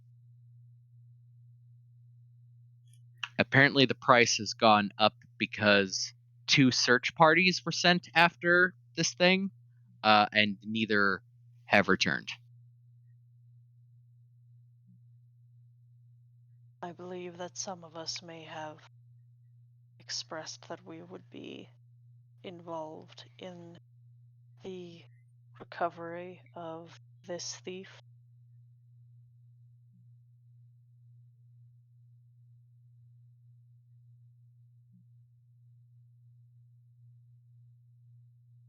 I will leave that up to you to decide. Though I agree, perhaps a decision can be made when we are on the return voyage. Since we are currently actively engaged.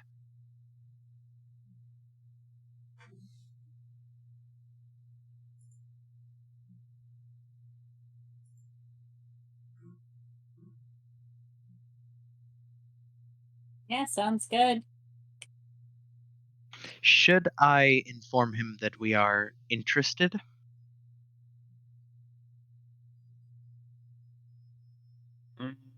Perhaps let him know we will contact him again once we have finished with this Are you still in session? current endeavor. Hate to get his hopes up, and then we find ourselves in a rush home. True. That is prudent. I will do so.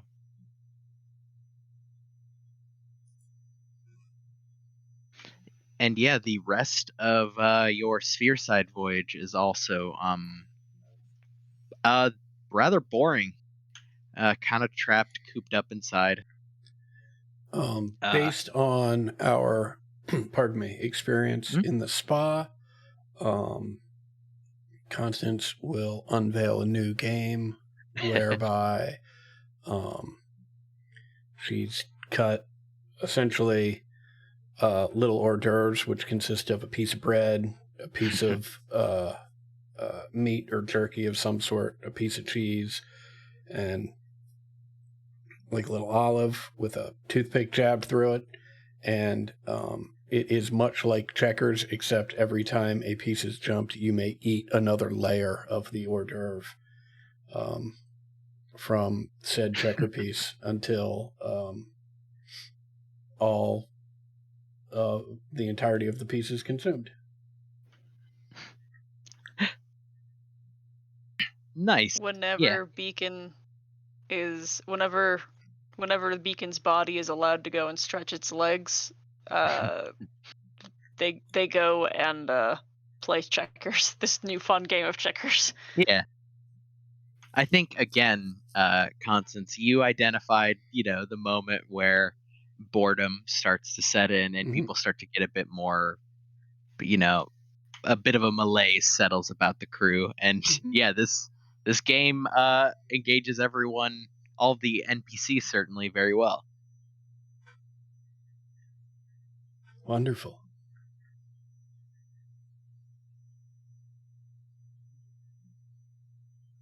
And yeah, the rest of the voyage passes a little bit more enjoyably. There's now a food-based checkers game to play, which, as long as Constance can generate new snacks, can maintain a pretty solid level of novelty. Also serves as a fun way for me to monitor the crew's nutrition.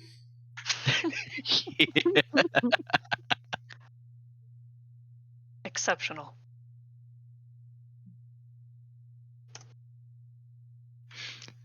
So, all of you, as the sort of port windows open up to get a better view of the planet as you approach. As I said previously, Lathus itself is essentially a moon orbiting this enormous purple gas giant in the distance. The city of Lethal is, from above, appears to be this enormous ring that is sort of gravitationally locked above the planet's surface. You can see, it's strange from this side of things that it looks like like an artificial sky, at least in the sky above, though you can see that the left and more specifically right side of this ring, that is to say the side that is facing towards the gas giant, appears to be completely clear, with an unobstructed view of the planet below. There is some like docking protocol where you are specifically the UE is asked where docking is going to be required, and you're not sure how exactly the UE is communicating, other than that some communication occurs, and the ship finds itself heading towards a section of where, as you get closer, you realize the sky itself is kind of permeable in a really strange way. And as you break through, then you see a scene that is more like this from street level. It is very, very affluent looking and much more explicitly sphere affluent than probably a lot of the places any of you have ever seen. One of the most noteworthy features is you can see all across it, essentially locked above the ground, are these sort of a variety of cars, open-faced platforms, sort of riding along these long magnetic lines that seem to be the primary form of transportation to and from anywhere on this planet. And you, Doc, they're like in this particular area you're docking in, it is clearly a mercantile area, and a representative meets you at the end of the gangplank and asks you where it is you are trying to go, or where it is your contact here is supposed to be. You've noticed very conspicuously that Mig has not come above deck since, or like is staying down in the engine room since you've gotten on world. I look at Zadicus. Contact, I believe we are meeting a gentleman named Jorg. We are expected. Excellent. Do you have an establishment name, or? The Royal Pigeon. I'm unfamiliar with this place. Perhaps you could tell me what sort of establishment this is. Oh, the Royal Pigeon. Yes, that is a easier to say. It is a layover establishment for such as yourself to spend an evening, well, in layover as you await supplies either being delivered to you or being delivered elsewhere. Would you I assume you will require an escort of some kind? Escort to this layover place? If someone could guide us there. None of us. Indeed. We are all new to Lethus, so. He snaps a finger, and a construct that each of its feet are basically wheels comes sliding over. Says, "Yes, I will be your construct today. You want to go to the Royal Pigeon?" That is correct. Right this way, please. It swivels its body around and starts to travel off as it pivots its head back towards you. Of course, everyone, come along. Tell me, construct for today, what has been transpiring here on Lethus? To keep abreast of activities in various locales, especially when it comes to... What category of event would you like to inquire about? I don't know, I suppose. Local happenings, local happenstance. Do you mean recreation? There is a number of social functions occurring soon. Yes. That sounds right up our alley. A little bit of celebration of some sort, I assume? There are a number of celebrations. Give me a moment to access which you have access to. As its head pivots around. As you are walking, the area you are in is more of a what's clear like a mercantile warehouse, and you exit out onto a thoroughfare that is much more in keeping with like the aesthetic of the screen you can currently see. This construct wheels you over one of these walkways, and as you are kind of wheeled, standing in this space looking out at the city beyond, pivots back to you and says, I'm afraid, since I do not know your social status, I cannot give you full information regarding a large number of the social gatherings that are to occur soon. There is a Pauper's Feast occurring at the racing track. Would that be of interest to you? No, I don't think so.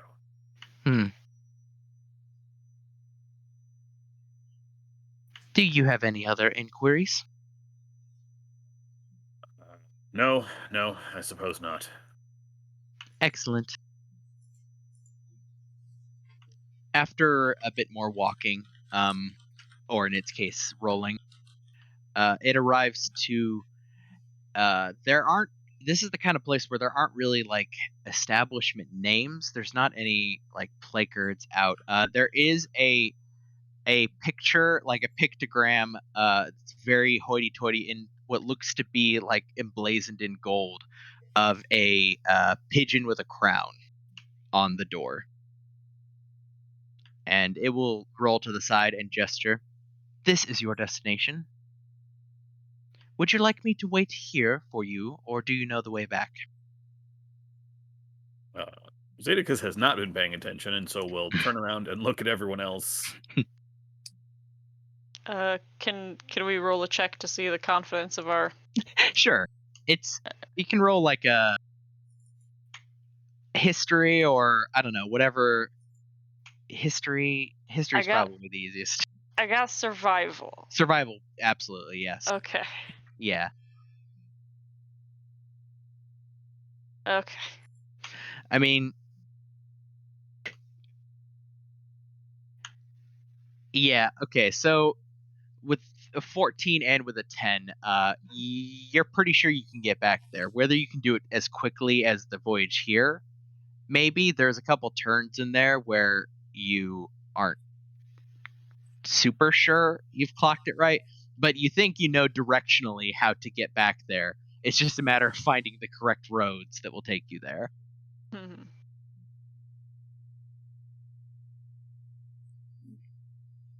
I think it's best if you scoot along. Roll along. Excellent. Would you take a moment to leave a review for this humble servant? Oh my god. Please dictate in You've been circles. wonderful. Just please. Farewell. Roll. As it rolls away. As it is rolling away, it pivots its head around. Have a lovely day. Okay. I thought it best, given the nature of our business here, to not have it wait. Does that You were make correct. sense? All right. Yeah, do you enter the establishment? Mm. First thing you notice is Just that... remember, if there's cucumber, it does not go on your face here. Yeah, you you enter into more or less a waiting room that's very pristine and what we would aesthetically know as like hotel like. Although there is a smooth like wall of white behind where the construct that is standing behind a desk is currently like looking at you as you walk in. And the construct says, "Are you here for an appointment, or is this an unscheduled stay?" We are here to meet Jorg. If you would please tell him that his wine shipment has arrived, and the couriers are here to speak with him. Jorg, that is the manservant of Vamarth Loyal, yes? That sounds correct. Yes. Excellent. One moment. Its head cocks to the side. Done. If you'll please follow the yellow lines on the floor. At this, you see a door opens up in the kind of smooth face of the wall to the left. And there are lights that appear on the floor, softly glowing with yellow. Follow the yellow line road. Got it. Indeed. If you would please leave a review of 0 to 5 spheres. 3. You've been 3. acceptable and adequate. Please just Excellent. everybody Thank come you. this way, please. Everything around here wants a review. I don't. Yeah, you enter into the hallway. The hallway is similarly just very smooth, featureless white on each side, and the lines take you towards the end of the hallway and to a room on the left, which as you near, you could like sort of depresses itself and then smoothly slides to the side. And therein is what looks to be a small lounge. Although interestingly, at first glance, you don't see anything therein from the hallway.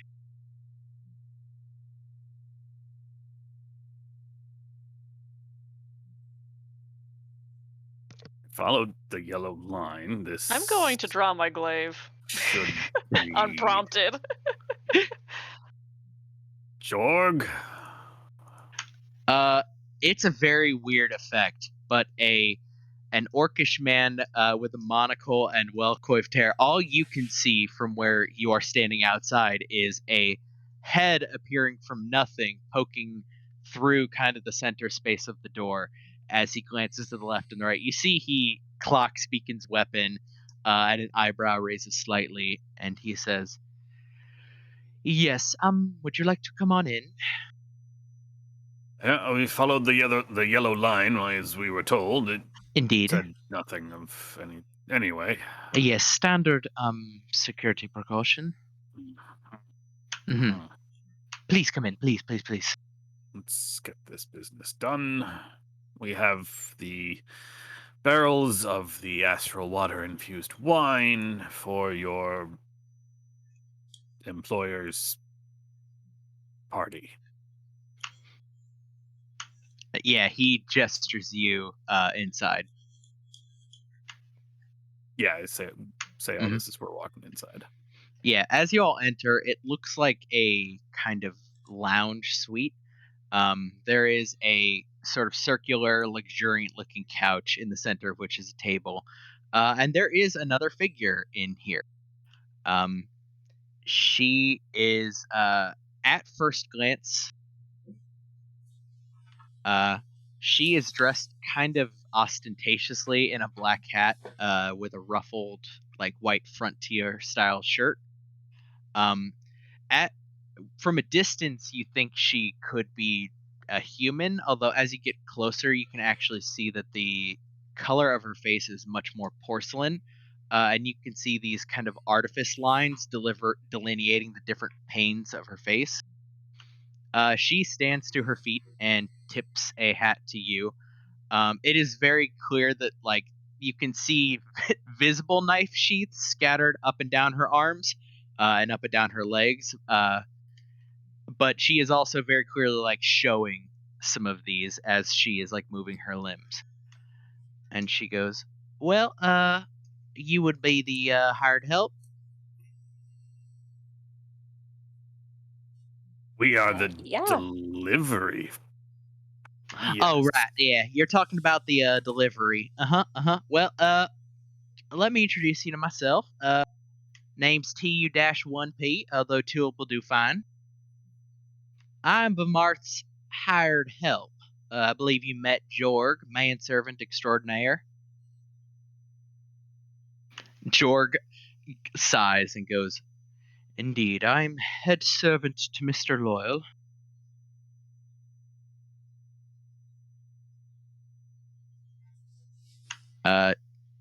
Tulip, as like the door sort of slides behind you, says, "Right. So, it's at this point that if you want, we can be dispensing with the cover job and get right to brass tacks." Please. Excellent. Is that amenable to all y'all? Yes. Cody, we actually have to get going. We Mhm. gotta get I up know, in I the was morning. gonna end. Okay. But yes. Yeah. She nods and gestures to the couches. Okay, well, let's talk about killing a whole lot of people and not getting caught.